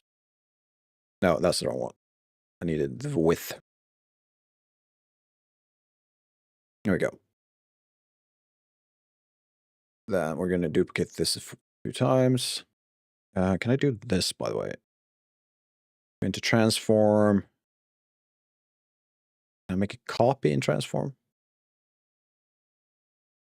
Can I do? No, I need to do this. That? No. All right, that didn't work. Let's just do it the old-fashioned way.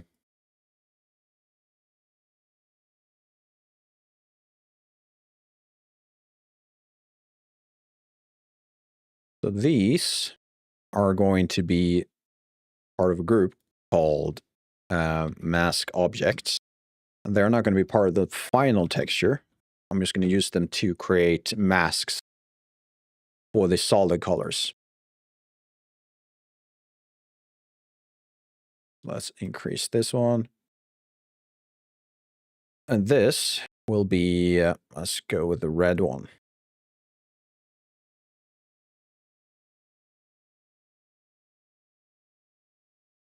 Control-Shift-D. What does that do, by the way? Is that a duplicate? Because I wanted to repeat the process of going to transform, make a copy, move it, then repeat using, is it Control-D? Oh, sorry, Control-R, is it? Which one is the duplicate, the last thing? Control-D, all right. Oh, Control-J, right, in Photoshop, isn't it?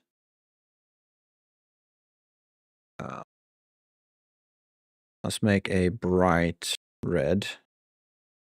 Or should we go the other way around? I can't remember things. Let's go with bright.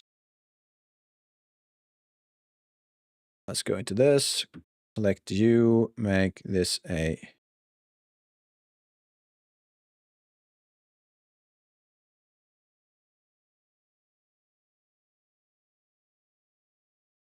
Oh, need to do that. Then that. There we go. Now we have that. Let's see. Alt-Shift.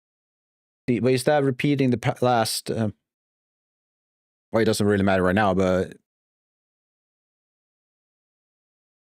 Yeah, okay. If I encounter the same Alt-Shift, I remember that.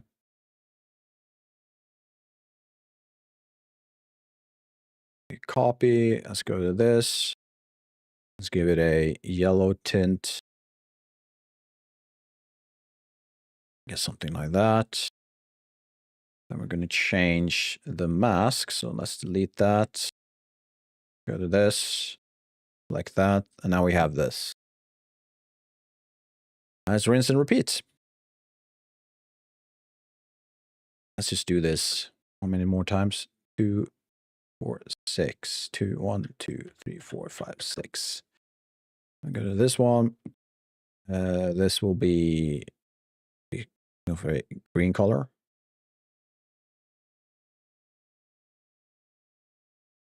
This will be probably something like a cyan.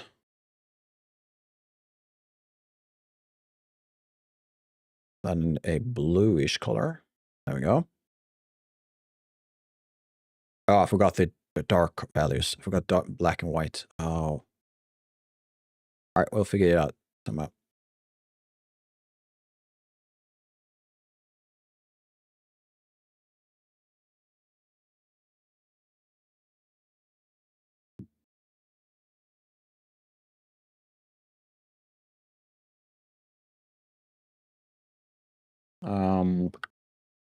We do that. The best way.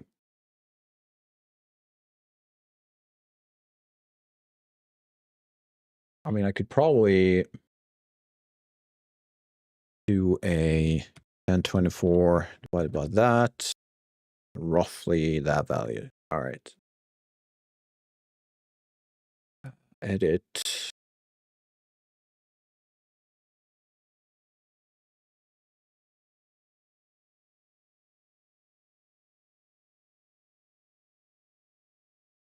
Wrong button. Going on. Why is it locked? Come on, Photoshop. Why is it locked to this? What's going on? I swear.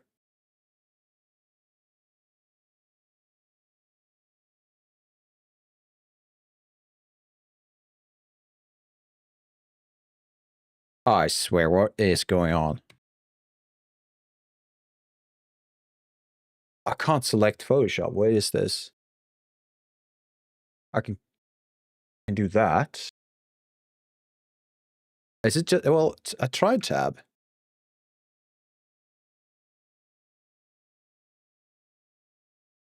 Yeah, it's not working.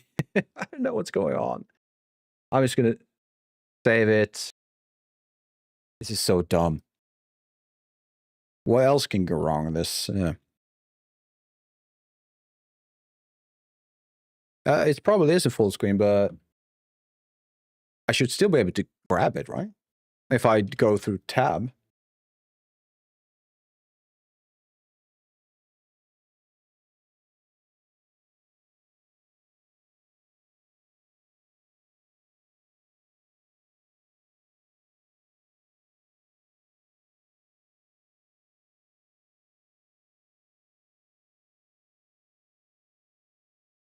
I'm just going to do this. Probably faster.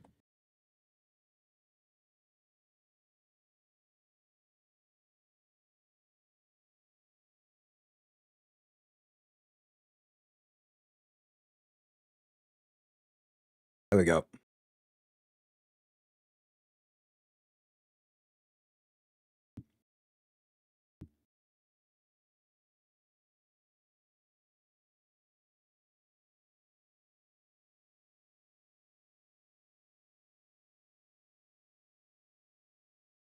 Let's try this one more time. I need to do that. These are no longer necessary.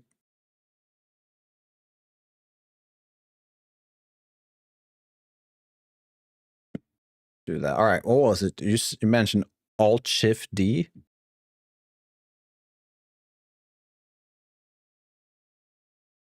Oh, okay. So if I do this, that's a move, and Alt-Shift-D again. That changed that. That didn't do what I wanted. What else did you say? Oh, wait. No, I did right. Control-D just doesn't do anything. Control-Alt-Shift-T. Oh, that was something. Yeah, that did something, but it's not the one I wanted. All right.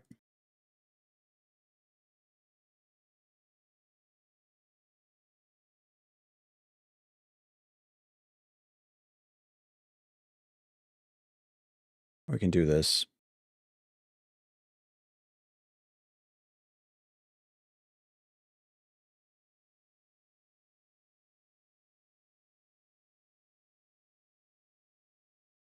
Is it F? Okay. I'm not going to try it now, but it's probably correct.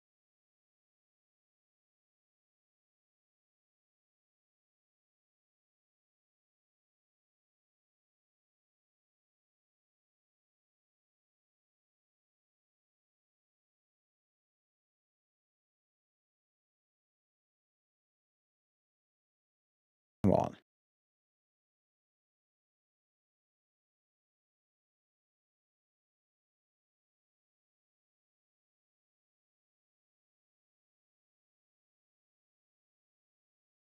I'm not super fan of Photoshop, but it will do.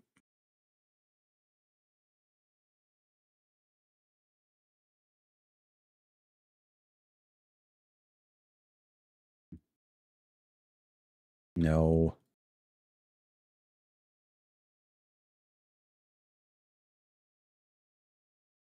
Yeah, as good as it gets. We don't have to have pixel perfect. Let's see. We need to delete these layer masks.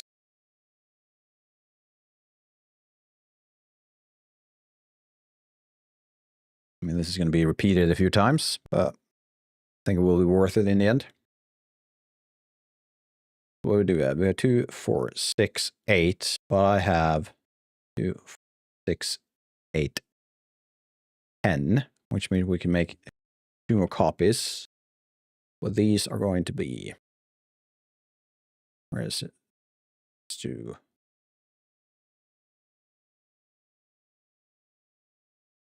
that and that. So make a alpha from this one. Number 2. This is not the fun part of game dev, I can tell you that.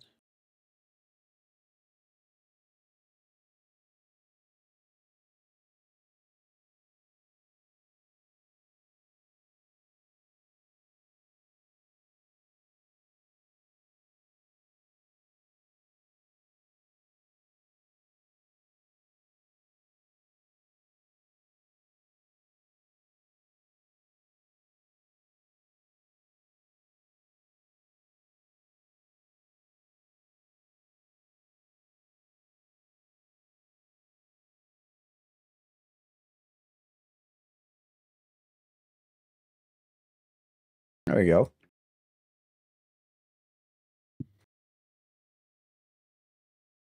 Or are these too small? Why am I so indecisive?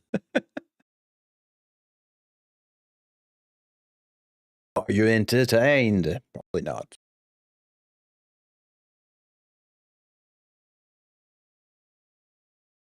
Right. These are way too small, aren't they?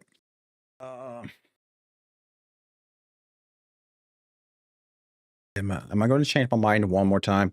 Am I?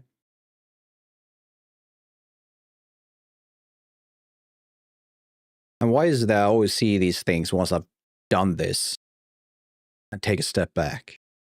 Why didn't I see this earlier? So the problem I'm running into now is that these are going to be really small, which means a gradient on top of these, and then the UVs and everything. It's going to be a hell of a difficult thing to control. That's the upside with having what we've done previously on the other one. And perhaps what we could do, which will be not as performance saving as the previous one, but it would definitely be easier, and I don't have to make up this really not convoluted, but like time-consuming method of working.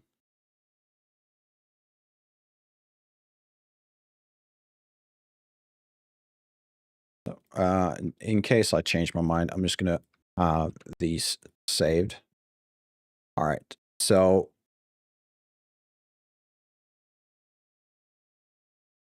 this is what we perhaps should do instead. And I'm doing a third method now.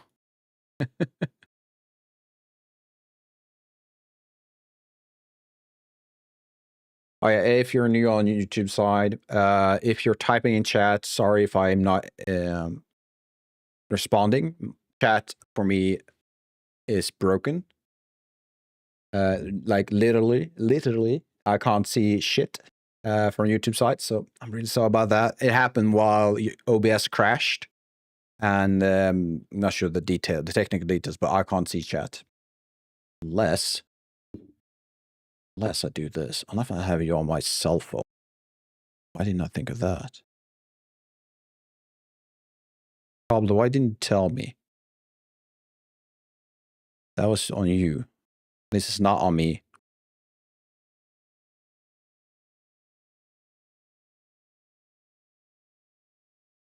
Do it this way.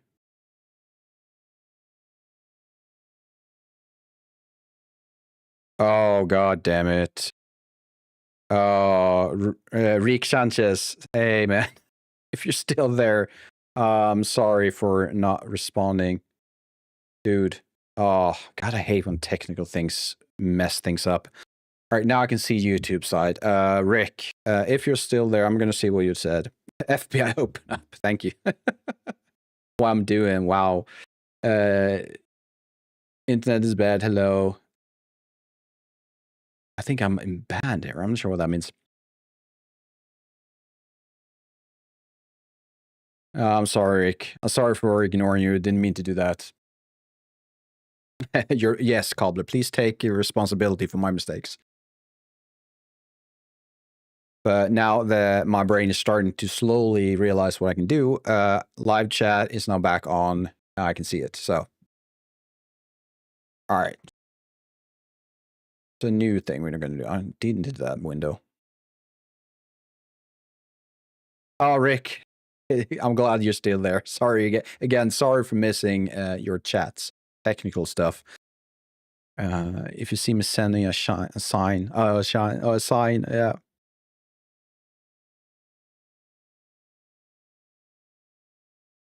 So how is it on YouTube sides, Rick? How's things going? Let's do this. Let's do a 5. Add a solid. I'm just going to make this. I usually like to work with 50% gray. Sure, because it's easier on the eye. I'm doing great. Thanks for asking. Yeah, no, I'm doing really great. I'm kind of indecisive right now, going back and forth whether or not to do a certain method or the other, annoyingly. So I've tried 3 things. This is the third, actually. So I've done 3 things. And let me quickly show you. If you didn't see it, I'm just going to show you because I'm kind of proud of the first method. Of course I did. Of course I. So you might have seen this. The first method or the second method was this thing with what the-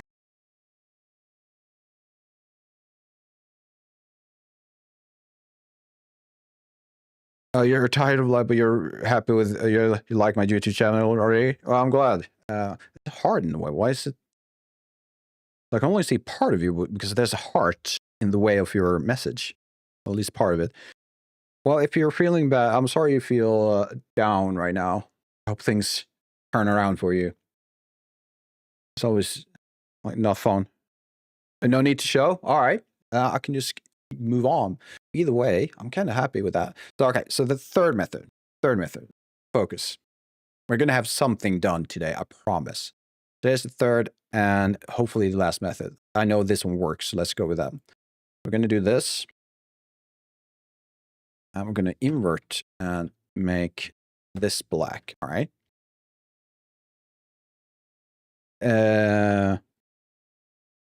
Try to guess. Are you trying to guess or you want me to guess something? I'm not sure. What are you getting at, Rick? So if you can elaborate, that would be... Oh, sorry. That would be great. And then we're going to do this and that. Delete this layer mask. Do a new one. I'm going to repeat that a few times.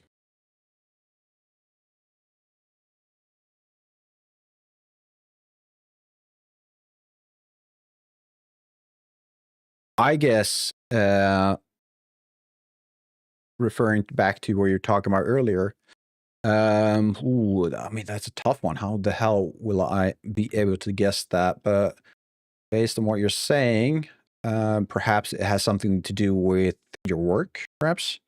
Who you are? Rick Sanchez. Muhammad. Why are you using a different name? Confusing me. That's really confusing. Hi, Bimad.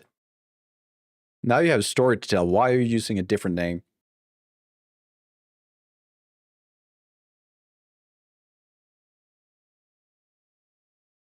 Let's add these. Need this. Cobbler. Yeah, he's spying. It seems like he is. Yeah. All right. So now we have divided into 5 columns.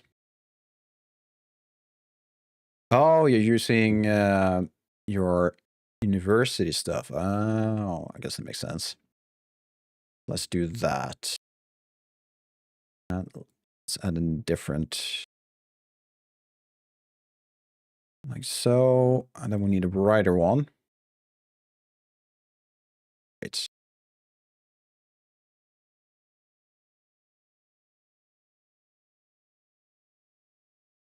And next, so we have the basic colors. Then we need, what is this? You don't have internet? That's sorry to hear that. We need an accent color. So let's make this one accent. Make it, we can make it some kind of bluish color. What should this one be? Oh, that should definitely be my monitor's color. Of course. And we need, I'm thinking, something like this. Perhaps a bit more yellow too. I mean, this will be an old school color for a computer monitor. And next, so these will be our colors. Let's add these to a group and call them, not do that. Let's call them albedo. And next, let's make,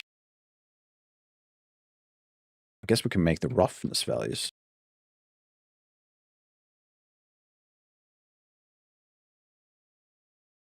They're not spying, okay.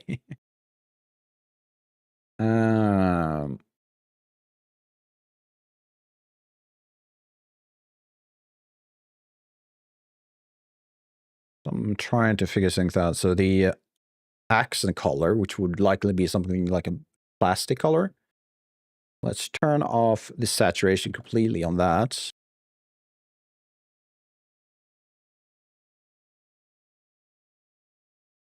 The annoying part is, oh, god damn it. I keep thinking of new things to do this, how to do this. It's annoying. It's really annoying. Make this metallic, so it's going to be really glossy. This one will be something like a plastic color, I guess. Yeah. Let's make it quite bright. And the last one would definitely be plastic, so I'm going to make this quite rough. URU, yeah, there you go. And next, let's make a copy.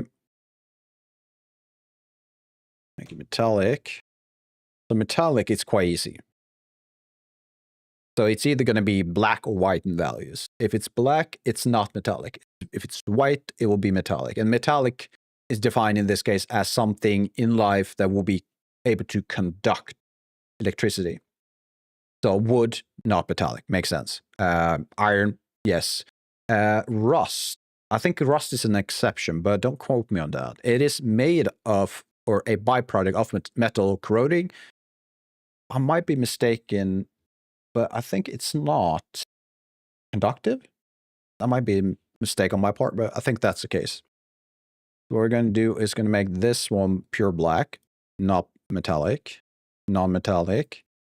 The white, or the bright one, should be metallic. The plastic or the monitor should not be metallic, or the accent color should not be metallic. And then we're going to hop back to the albedo. What we're going to do now is we're going to grab the gradient tool. Sure, it's linear and white. Move this up like so. Then we don't need layer mask. Hola, Dutch. How you doing? Welcome. I'll move this even further up. Oh, not like that. Not like that. Oh, that's way too much. You're doing good. I'm glad to hear.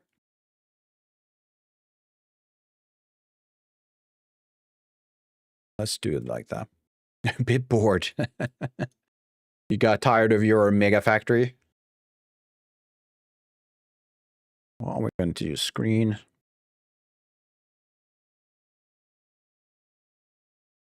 Again, that heart is in the way, but Mohammed, you're saying I want to say that word is missing. God help you because you're always working hard. Well, that's the thing. That's the thing with me. I do like working, so. But thank you for the blessings. What else could we do? I think with screen will work. Did play for 4 days already. Are they? That's insane. But do take care of yourself, though. But I assume you're making decent progress then.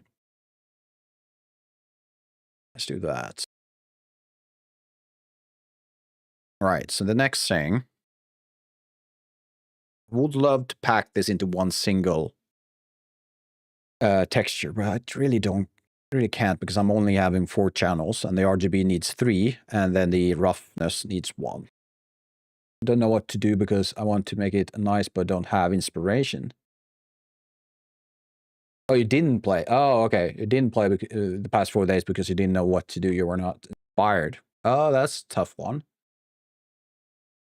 I mean, me personally, I try when I'm not inspired, I do either one or 2 things. I don't do anything at all for quite some time and do something completely different. It's kind of like my head has gone into this mode where it's oversaturated with whatever I did, right? So I just don't want to think about it anymore. It's just nothing happens. Or you could try and just watch a lot of YouTube videos. That's the only thing I think of. And then you just see, oh shit, I didn't know you can do it that way. Or yeah. And usually inspiration comes in waves, right? One YouTuber I listened to many years ago, he said something along the lines of inspiration burns fast. It's like a torch that's on max. It just goes mayhem, right? And the thing you want, though, is a steady torch, like a steady fire instead of that burning. Although the burning one is kind of inspiring. That's when you're the most motivated. But it's not the one that will take you through the long run. But yeah, maybe it's just a break that's needed. You weren't here Saturday because I'm assuming you had something to do, Mohammed. And that's fine. I don't like that color now. This is way too, I think that's better. And I'm probably going to say the same thing of this one.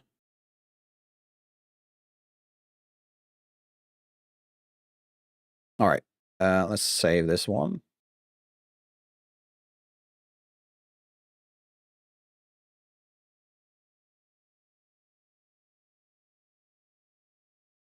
But how's the process going on the game? So the game we're making, it's the short answer is that it's going to slow down. The progress is going to slow down significantly. I'm not just going to start using that word. I can't say it a lot. It's going to slow down a lot because of IRL stuff. Everyone in the team has something to do for the next 3 weeks that just takes priority. And I'm going to Japan on this weekend, so I'll be gone for 2 weeks. So the at least next 3 weeks would be really slow, unfortunately.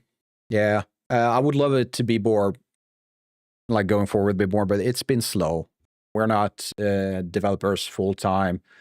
The entire project is based, like, do it on your own private time. And they have partners, they have things in IRL stuff that, yeah.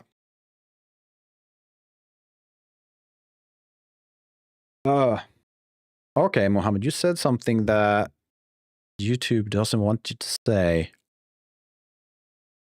I'm not sure what a green death is, Mohammed. You have to clarify that. And it's active. And so you can't say something with punch it heavy. You have to be careful with that. Be careful with that punch thing, Mohammed. I overpowered you, though. That's to be careful. So I'm making at the moment, right now I'm trying to save this texture, but I'm terrible with names. Just 1 second. Let's call it Godot. God damn, I hate this color, this name convention, but let's go with that. So I've been working the past 2 hours on a texture for a bike or a machine for the gym, which is this thing. And right now I'm trying to figure out the best way. Oh, we got ads. Hopefully you're still there.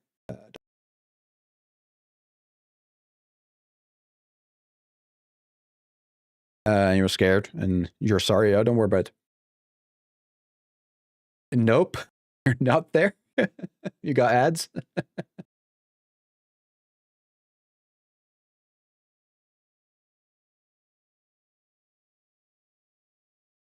Well, then we'll wait a bit until the ads are over. I can make sure I'm following along chat. 1:30, yeah. And in 1 second then, or in 1 minute roughly. Well, actually, that gives me time to grab some water, so I'll be right back. See you in a bit.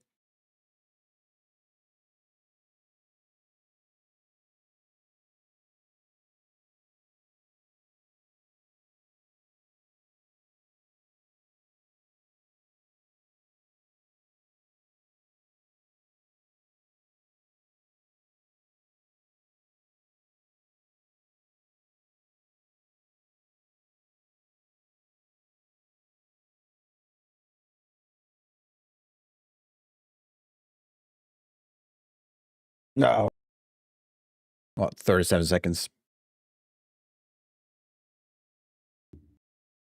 I realized that one thing I could have done in Designer is to do exactly what I'm doing right now, but the upside with Designer is that I have that 3D mesh where I can just see what the colors, what the roughness values, and what the metallic stuff will do to my texture, which I can't see in Photoshop. I need to export it, go to like Blender and see what's happening. So that's unfortunate. All right. As have ended. So, Dutch, wait, what was the question again? Yeah, well, I'm making it at the moment. This bike is going to be textured and colored. It is textured and colored right now, but maybe you need turbo. Yeah, maybe. Or you can just subscribe to my channel. It's up to you, right? Now, so I'm just making a texture for this thing, and what I want is a gradient from like the original like base color, like black, but you want a grayer color at the bottom. So that's what this texture that I have come on, right here is. So you would have the UVs, which I'm not sure how well versed you're in 3D modeling, but you would place what's called you get it? Yeah. So you would place like what's called a UV along this line, for example. So what I've done on this case, in this case, that you can see it right here, these are UVs. So everything that's below here will be that grayish tone, and everything above will have a darker tone. So that's what you can see if we go zoom in on this side. It's brighter down here than it's up here. So that's what we're working on right now.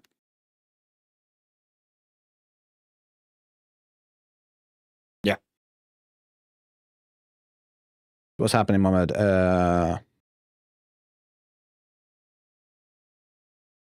Oh, okay, so I'm not sure what the green death is, Mohammed. Do you have to...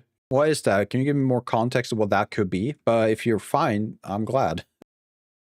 So that's a good thing. All right.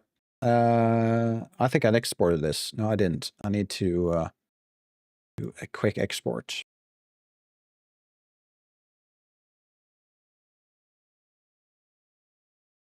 Do that for now. Oh, I need to do this also. I didn't put this into the alpha. This needs to be in the alpha, so let's just do that. Grab this entire thing, copy, add a channel, paste it in, come back to RGB, this, do that. Let's see, I'm going to go it, or maybe coding, I don't know. Okay. You're a Electra guy at the moment. Like you're working with OIT. I think we've mentioned this before. What's... I only know 25 letters of the alphabet. I don't know why. Oh, there you go. That's a new one, isn't it? Cobbler? I think that's a new one.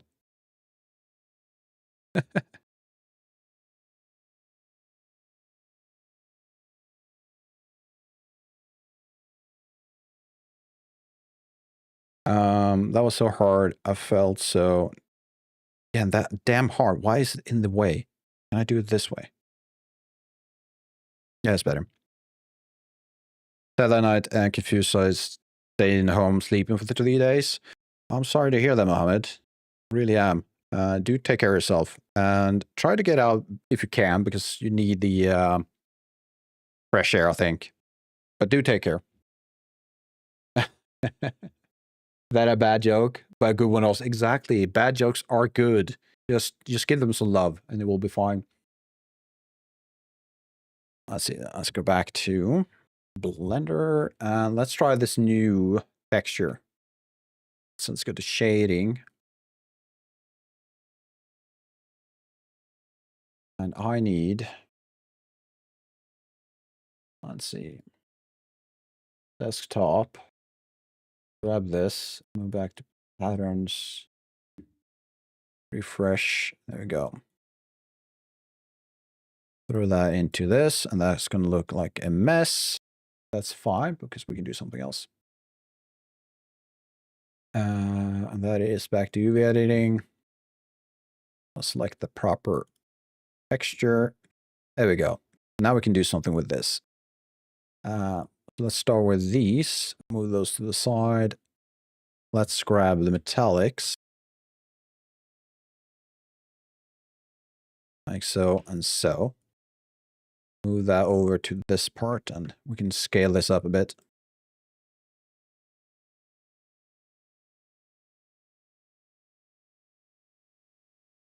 And we also have an alpha now, so we can throw that into roughness. Back to UVs. Do that. What are you? I don't know yet, so we need to activate the sync. Oh, that will be those. Fair enough. Let's just do that. Grab these two. Move these.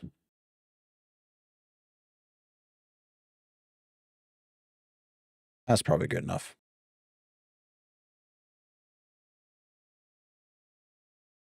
Oh, that's the saddle, right.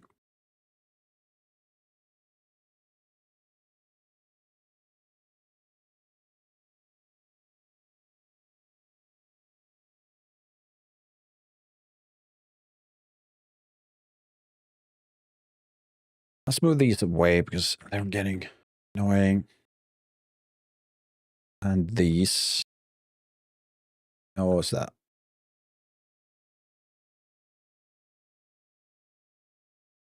There we go. There we go. All right.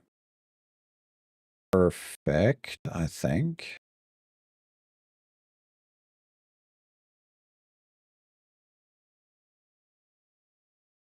Let me do that. Then deselect this part.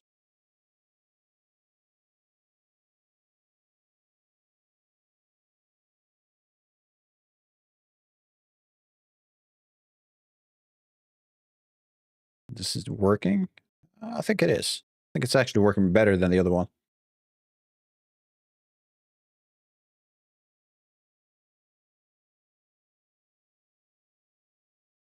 This one is a bit difficult. Not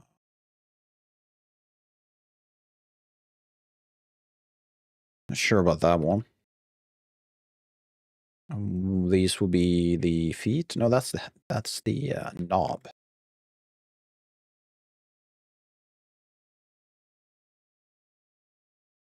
Let's do that. How far behind am I? All right, doesn't matter. Doesn't matter. Let's move it like so.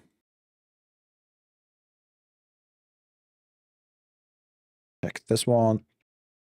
These to the side. That will be the green parts.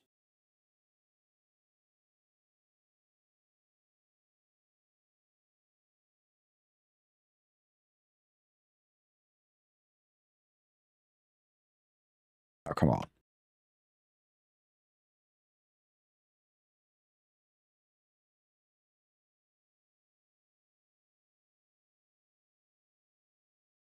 See if we can match these up a bit, because I want the gradient to be roughly the same. Like, this is meant to be between, I want the accent color. Try that. Put that down. You are blue part, okay.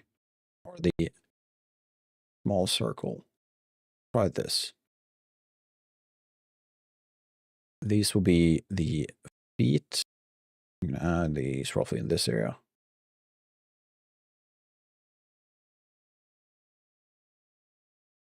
Right, that was meant to be part of that.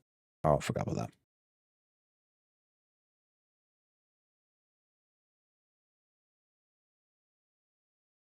We can eyeball it a bit. That's probably good enough. I do like a bit more gray on that part right there, so perhaps something along these lines. Yeah, that's better. Actually, let's do this. Not that. Why did we enter that mode? Why did we enter that mode? I don't know.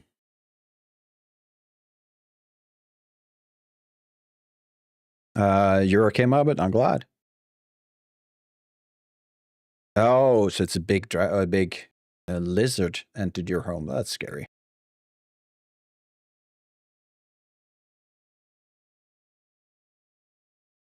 There we go. Perhaps a bit too much on the gradient side. We can change that in Photoshop also. This part. So deselect that part, and then we're going to do another projection. And this one will probably be best as a dark black color. And less gray on this one. Yeah, I feel that works, doesn't it? Yep. Petals from the side, UV projection. Why aren't they on top of each other? That's a good question. An island. Do you not want to? No, apparently not. There we go. These could also be black.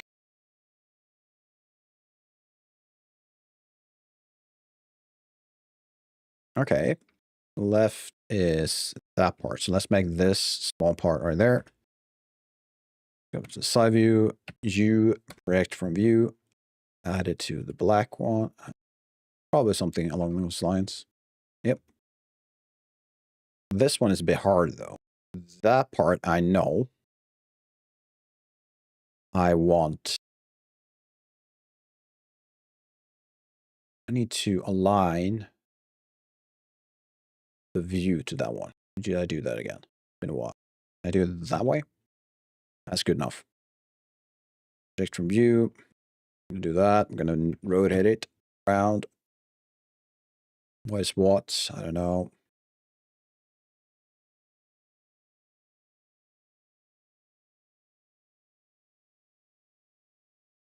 Maybe these shouldn't be green now. Now that I think about it, because that would make them same color as the monitor. Don't want that.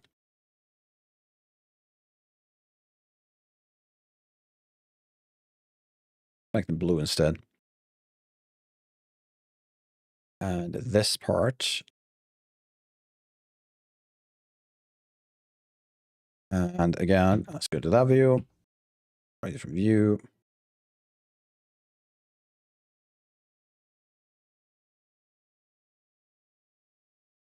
Something like that. That part. Go like this. Rotate it this way.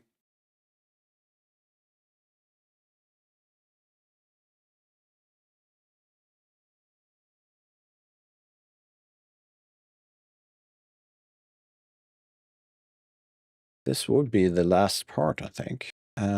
Texture-wise.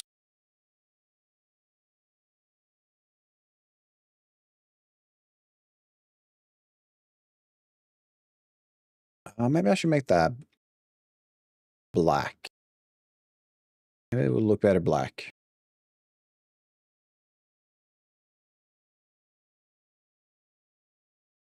Like something like this. Oh, these handles, they can't be that color. They need to be black.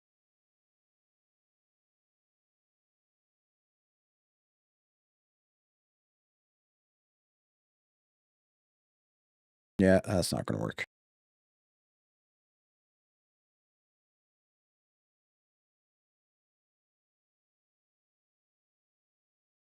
There we go. Modeling. I think that's good. So what we could look at right now is dialing the values of the roughness. I think that could be nice. It's just not that shiny right now.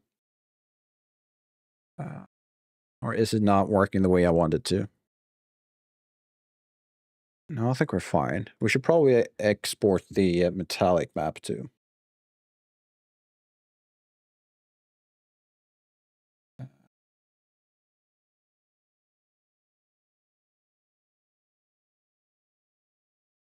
Do that. I'm in Photoshop right now, exporting the metallic map. Yeah, that's what I'm doing. Content, textures, patterns. Like that, but also remove albedo. I can call it metallic instead. And in Blender, we're going to add another. Do that. And it is a color texture, but we can add it to non-color. I'm not sure if this is necessary, but I'm going to do a separate color. Then I'm going to use the red as a metallic. Did that work? Looks like it did. That's good.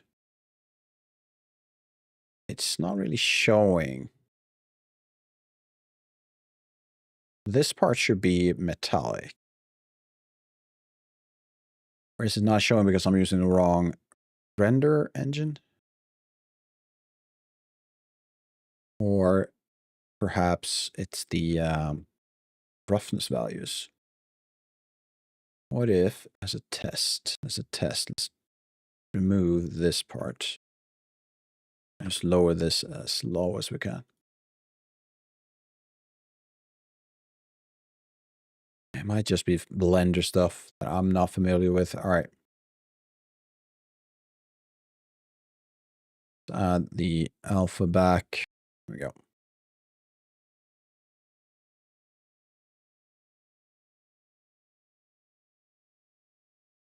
Okay. I think that it's not done by any means, but I would like to see it in Godot. That's what I want. So what we're going to do, just making sure I'm all up with the live and stuff.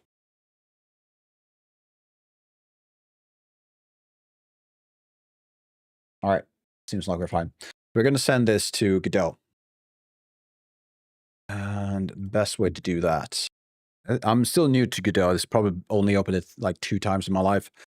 This is going to be new. And also, I've never used this format before. So let's save. Let's do an export, but I can't export as any of these. So I need to export it as. Let's do export. And it's going to have to be I believe it's this one. It's an export.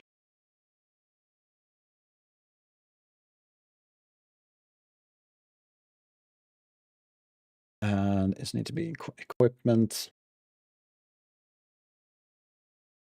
Let's see, include, well, selected item. Not active. Custom properties will be something else. I can show you this. No, I can't. It's not showing up. So I have the save window on the side right now. Probably should, instead of window capture, I probably should do this desktop instead. Because you're missing a few things, which is unfortunate. Transform. I guess Y up will be correct. Scene graph. Nothing from that. UVs, yes. I guess we can apply modifiers, not the important part. Export material, sure. Will that also export the texture? So that's kind of interesting. We don't need armature stuff. We don't need skinning stuff. Lighting, I guess. Animation stuff we can turn off. Shape keys we can turn off. I'm going to save this as a Godot preset.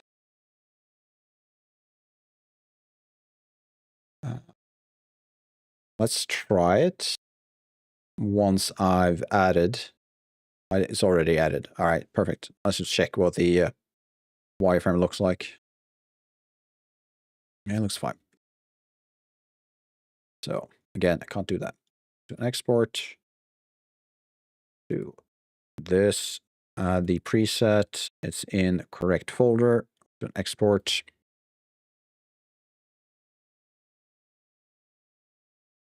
Here's my test scene. I could use the entire Blender folder, I guess. I've never done this, so I want to see how it works. Let's do a new folder called, should we call it models? Yeah, let's call it models. Let's do a new one inside here, call it equipment.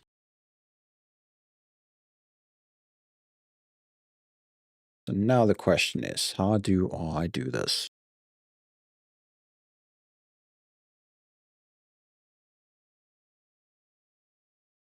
How do I do this? Import. Is there an import option somewhere?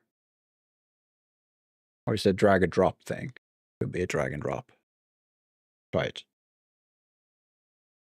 So this one, that one. Models, equipment, bicycle machine. Where is it? The GBL. Let's just. No. Doesn't seem like it can do that. All right.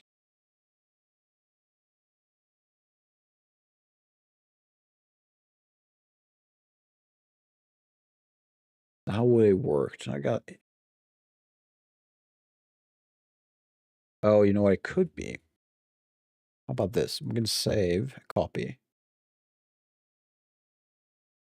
Where is it? I can't remember.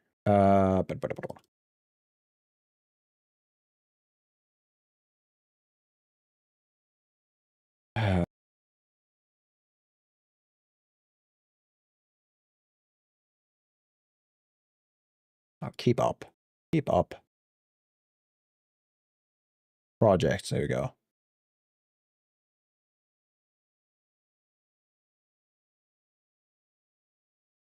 Models, equipment. How about that? That imports. All right. Perfect. How far behind is YouTube? Or is it my play that's behind? What's going on? Oh, it's me that's behind. I'm using my phone to make sure I follow along the chat, but I'm lagging behind. So there we go. Now, what I need is a new. I believe I need a new scene, which is going to be 3D. I'm so bad with this. Because as far as I understood it, scene is a similar thing as prefabs or blueprints in Unity and Unreal. So prefabs on Unity, blueprints Unreal. So let's call it cycle machine. Let's do no one. Let's do equipment. Oh, this textures. Oh, that's cool. So if I do, can I do that? Everything's already assigned to it. Perfect. Oh, I'm also not getting. No, this is another thing I've done.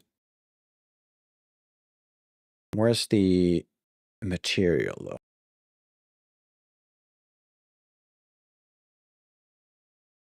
Process, physics, auto. I do that. What's what?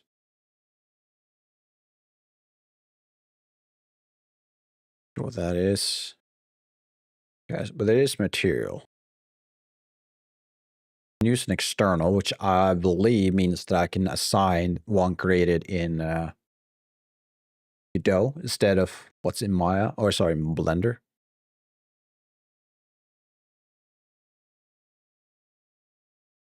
Okay. I mean, this is what I wanted. Oh, don't move. Can I not zoom in? I can. There we go.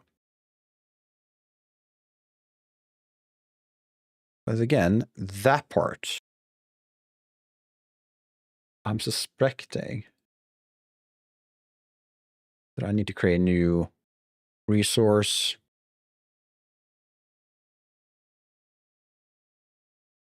This is standard something, right?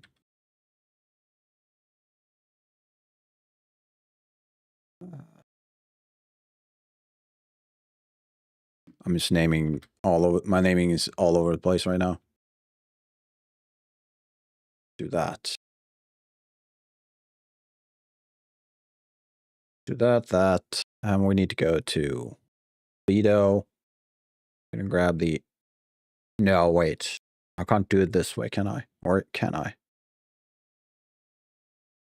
Let's try. I'm gonna do that. Can I somehow tell it? Specific channel that metallic texture is which the metallic information is stored.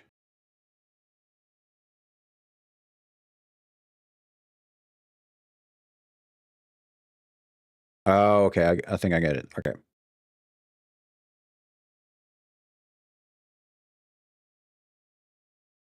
And that is, yeah, red works. If I go to roughness, I can add my albedo. I'm going to tell it not to read the red, but the alpha. This, does that mean...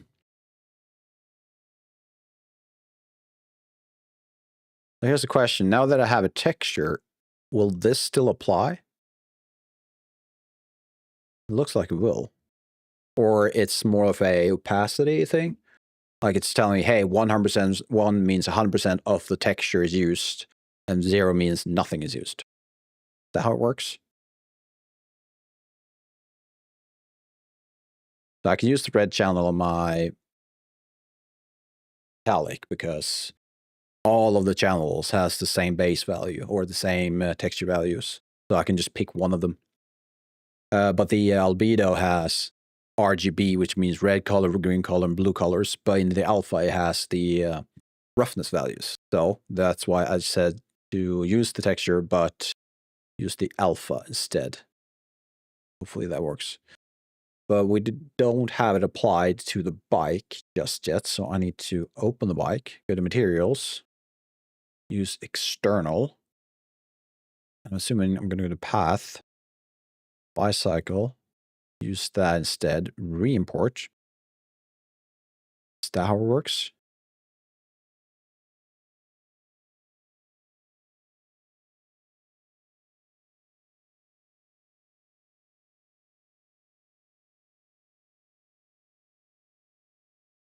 Right. Is it proper now?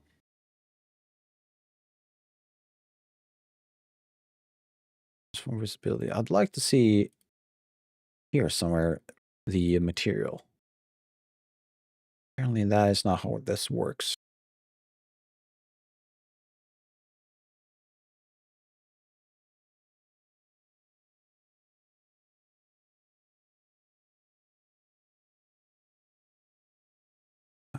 You know what? Let's skip this song.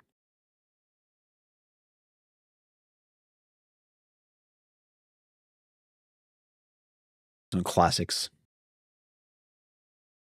Surface material override.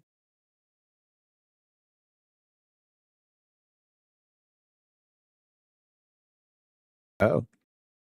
That's a different result, isn't it? I'm not sure if it's better. I feel like the metallic isn't showing as much as I want it to.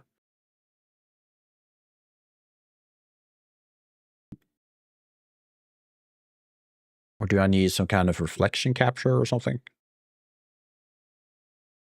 Yeah, I guess this is worth looking up at some point. But how about we try visual shader instead? Good visual shader. No. Why is it? No. For some reason, the positioning of the OK and cancel button is really hard for me to get a grasp on. I don't know why. All right. Shader model, canvas part of the sky. I don't know. Let's keep it to spatial. and name it. What should we name it? I guess a PBR shader would be proper. Or we can call it base color roughness, normal occlusion metallic, because that's probably not what I'm going to go in the end. I only need metallic. Don't need occlusion, don't need normals at this stage, or probably never. No, that's not true. We might need it in the future because so I did these dumbbells and I had a shelf of them. It's like 20 dumbbells on 2 shelves, or 2 rows of shelves. And it came out to less than 40,000 vertices or triangles, and that is insane. So I'm not going for that. So what I will do in the future is probably make a normal that shows off the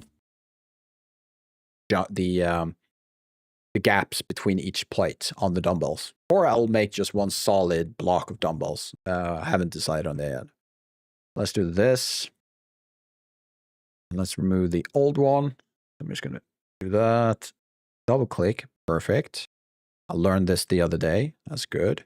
I'm also going to go from vertex to fragments. We can use textures. I believe that is what it does. Then we're going to drag a scene. I'm going to open this. No, that part. Yes. I'm going to drag this into. Why is the albedo different? Can I not do this? I mean, I should be able to do this, right?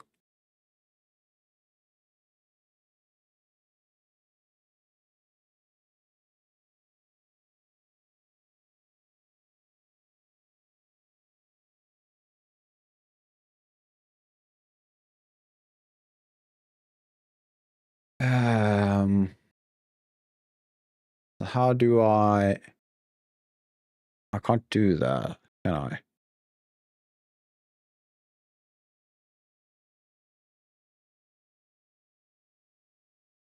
I missed something. I made a mistake somewhere.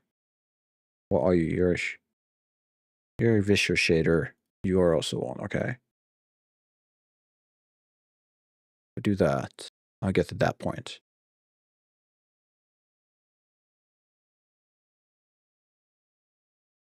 And that is this one. I'm assuming is different from compared to that one. We'll do resource. Do material. Not that one. I believe it's this one. Create. Let's do that, but call it O2.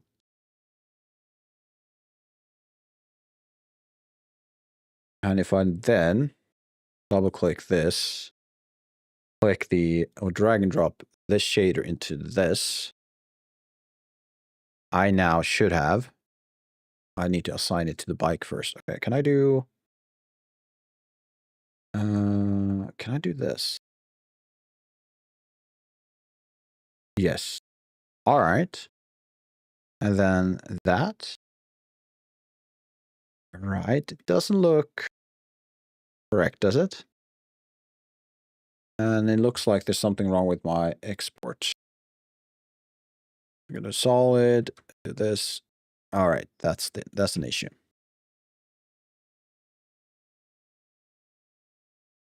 Let's do another export.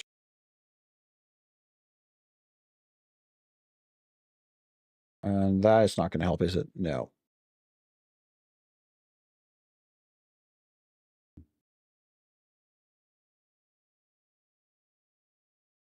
I need to override the old one. I've saved it in a different spot, so that makes sense.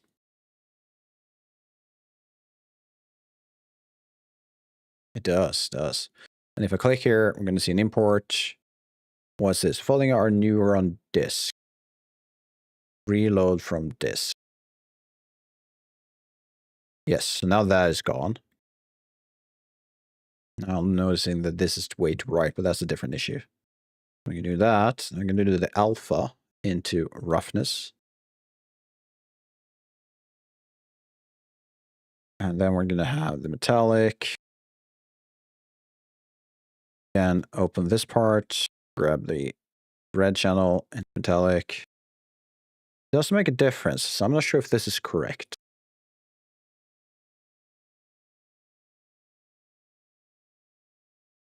Do I need to do that? Oh, that's not correct. Why is it in blue? Why is it in the blue channel? I don't know.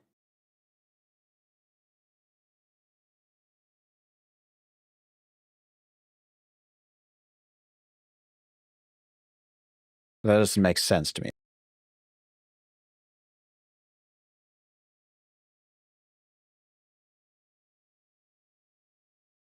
I do...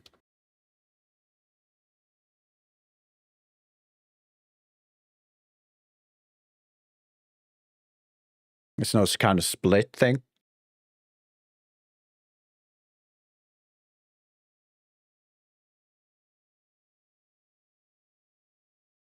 Or do I need the UVs? That thing? No, I don't think I do, because it does show the colors. Now a way to view various texture types would be nice.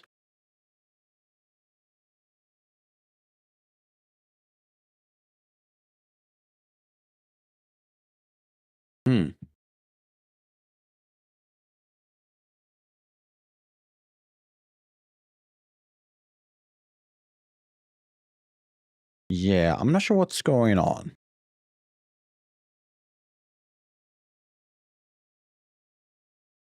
I mean, I'm pretty sure the setup, apart from perhaps the type, is not correct.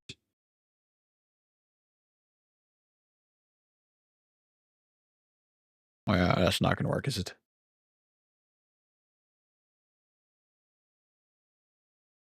Now it's gone nuts.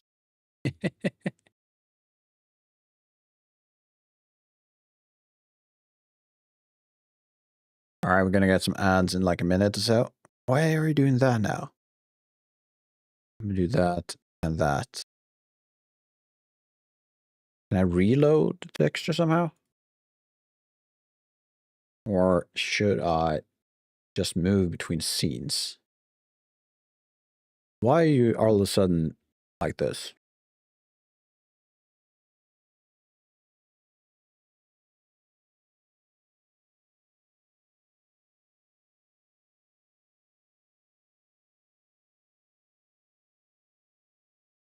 Eh? Why are you like this?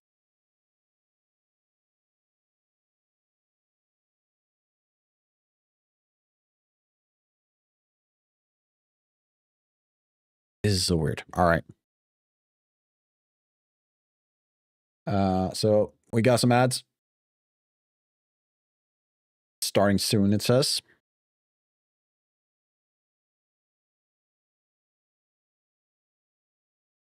Once it starts, I'm going to go to the bathroom.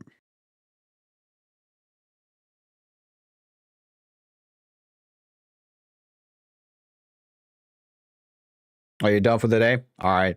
See you, cobbler.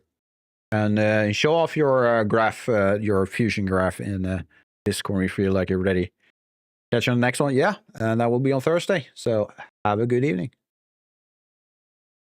Why is it that slow with the ads? I never understood this. It keeps doing this. It's been saying that ads will be starting soon in like 2 minutes. I don't understand. I also don't understand this. Do I need to...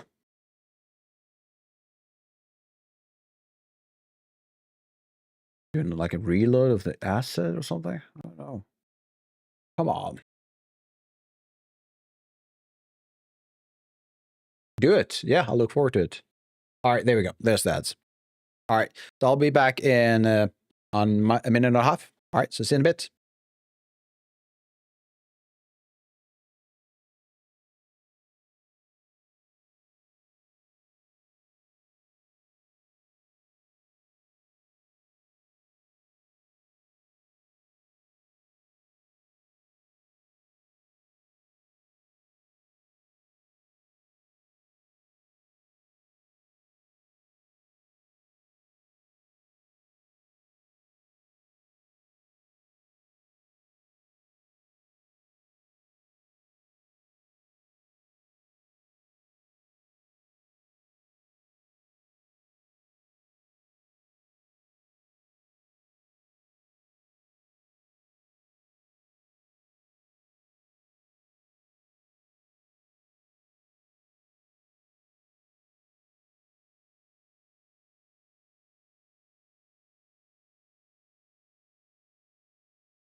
Oh, perfect timing.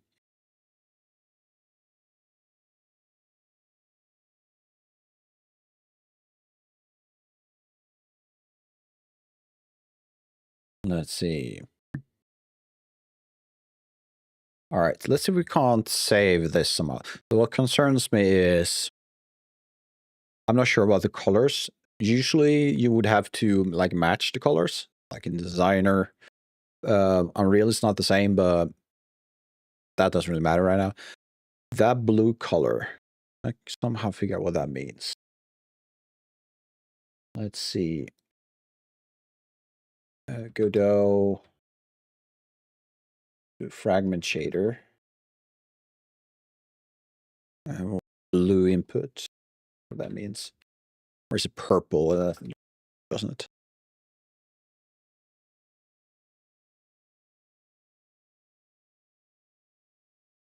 Just like to see a summary somehow.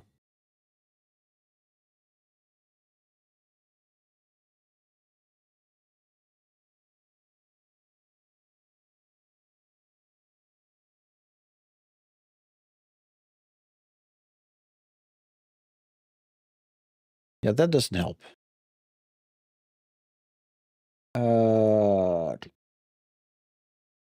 Right. Still, why are you like this?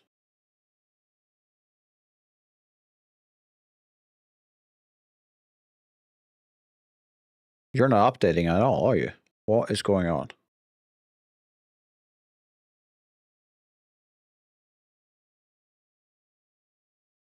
Is there just a visual glitch?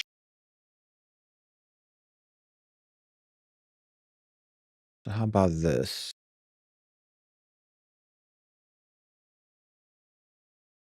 I mean, this is also like that now. This is something to do with these. That doesn't look correct, does it?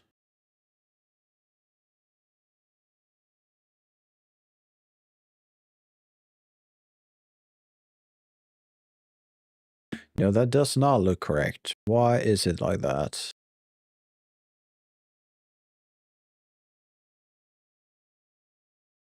Did I override it using Photoshop stuff?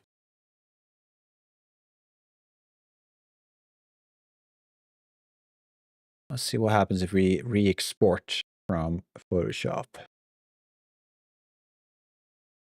Oh, no. That's probably not going to do anything because I need to save it in the proper folder. Projects. Godot, where are you? Textures. Yeah, how about we save it in texture this time? See what happens. Go here.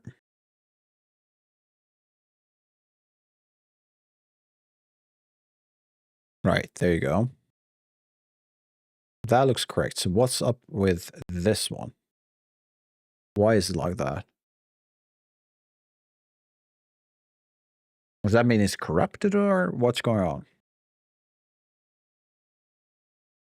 I can't change that. I can't change that. Can I do something in here?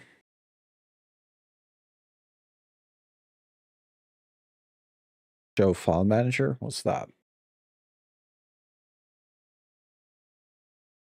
So that just sends me to an Explorer folder. How about we do this? What if I do that?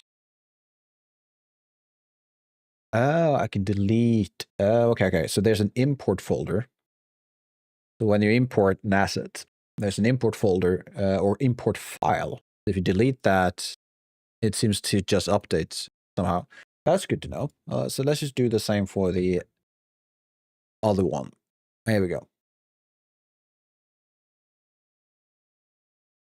So now we're back to this. Still, I'm not sure why the metallic isn't showing, but also I feel like the override has happened. So materials.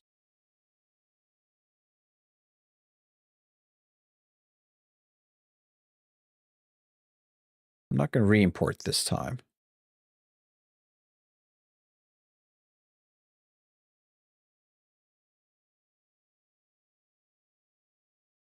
Let's close. It's still showing that. That's not correct. Because I have nothing connected, so I'm not sure why it's showing colors. Oh, God. What if we do something similar to this? I can't do it. It doesn't have an import file, which makes sense. What if we do that?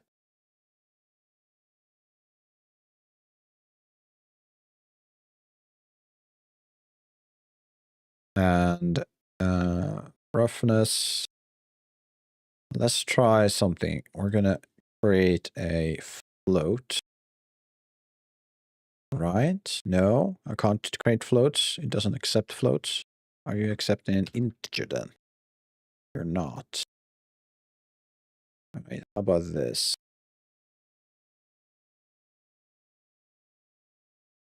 Oh, wait, it's likely not a float, but a const. There we go. And I'm going to check for this. That's how it works. Perfect.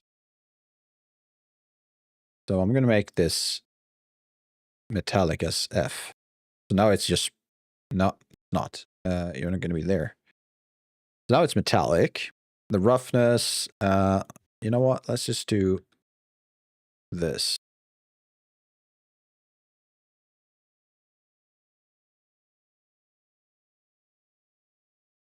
Which is weird.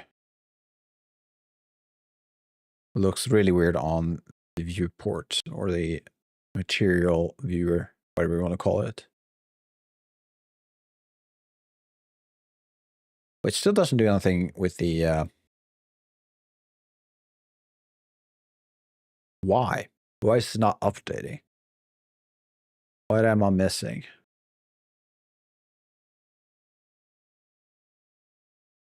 It's empty. That's why. I think that makes sense.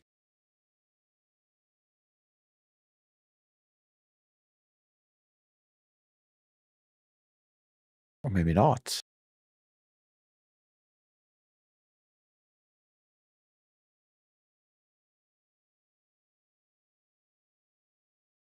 This is going to take me some time. I have to do this offline, I think. Because time flies. Yeah, all right. I'm going to have to end it here.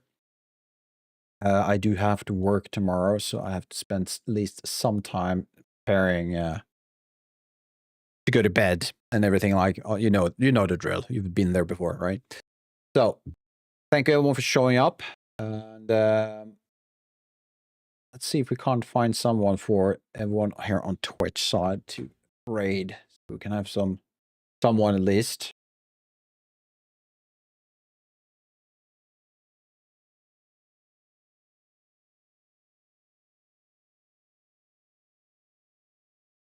Let's see. There's a tool for this. There we go.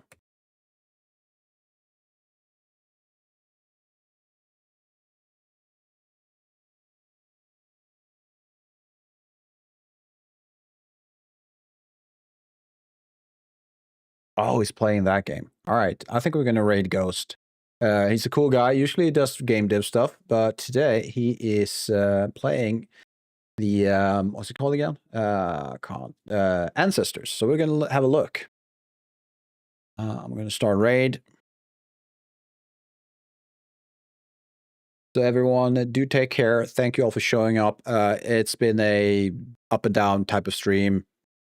Issues here and there, technical stuff. So I'm sorry on YouTube side for, again, I'm missing stuff because I'm not used to looking at the mobile phone for chat. So sorry about that if I missed people. Again, thank you everyone for showing up, and I hope to see you next time. That is on Thursday. So have a good day, good evening, and I'll see you around. All right. Bye-bye.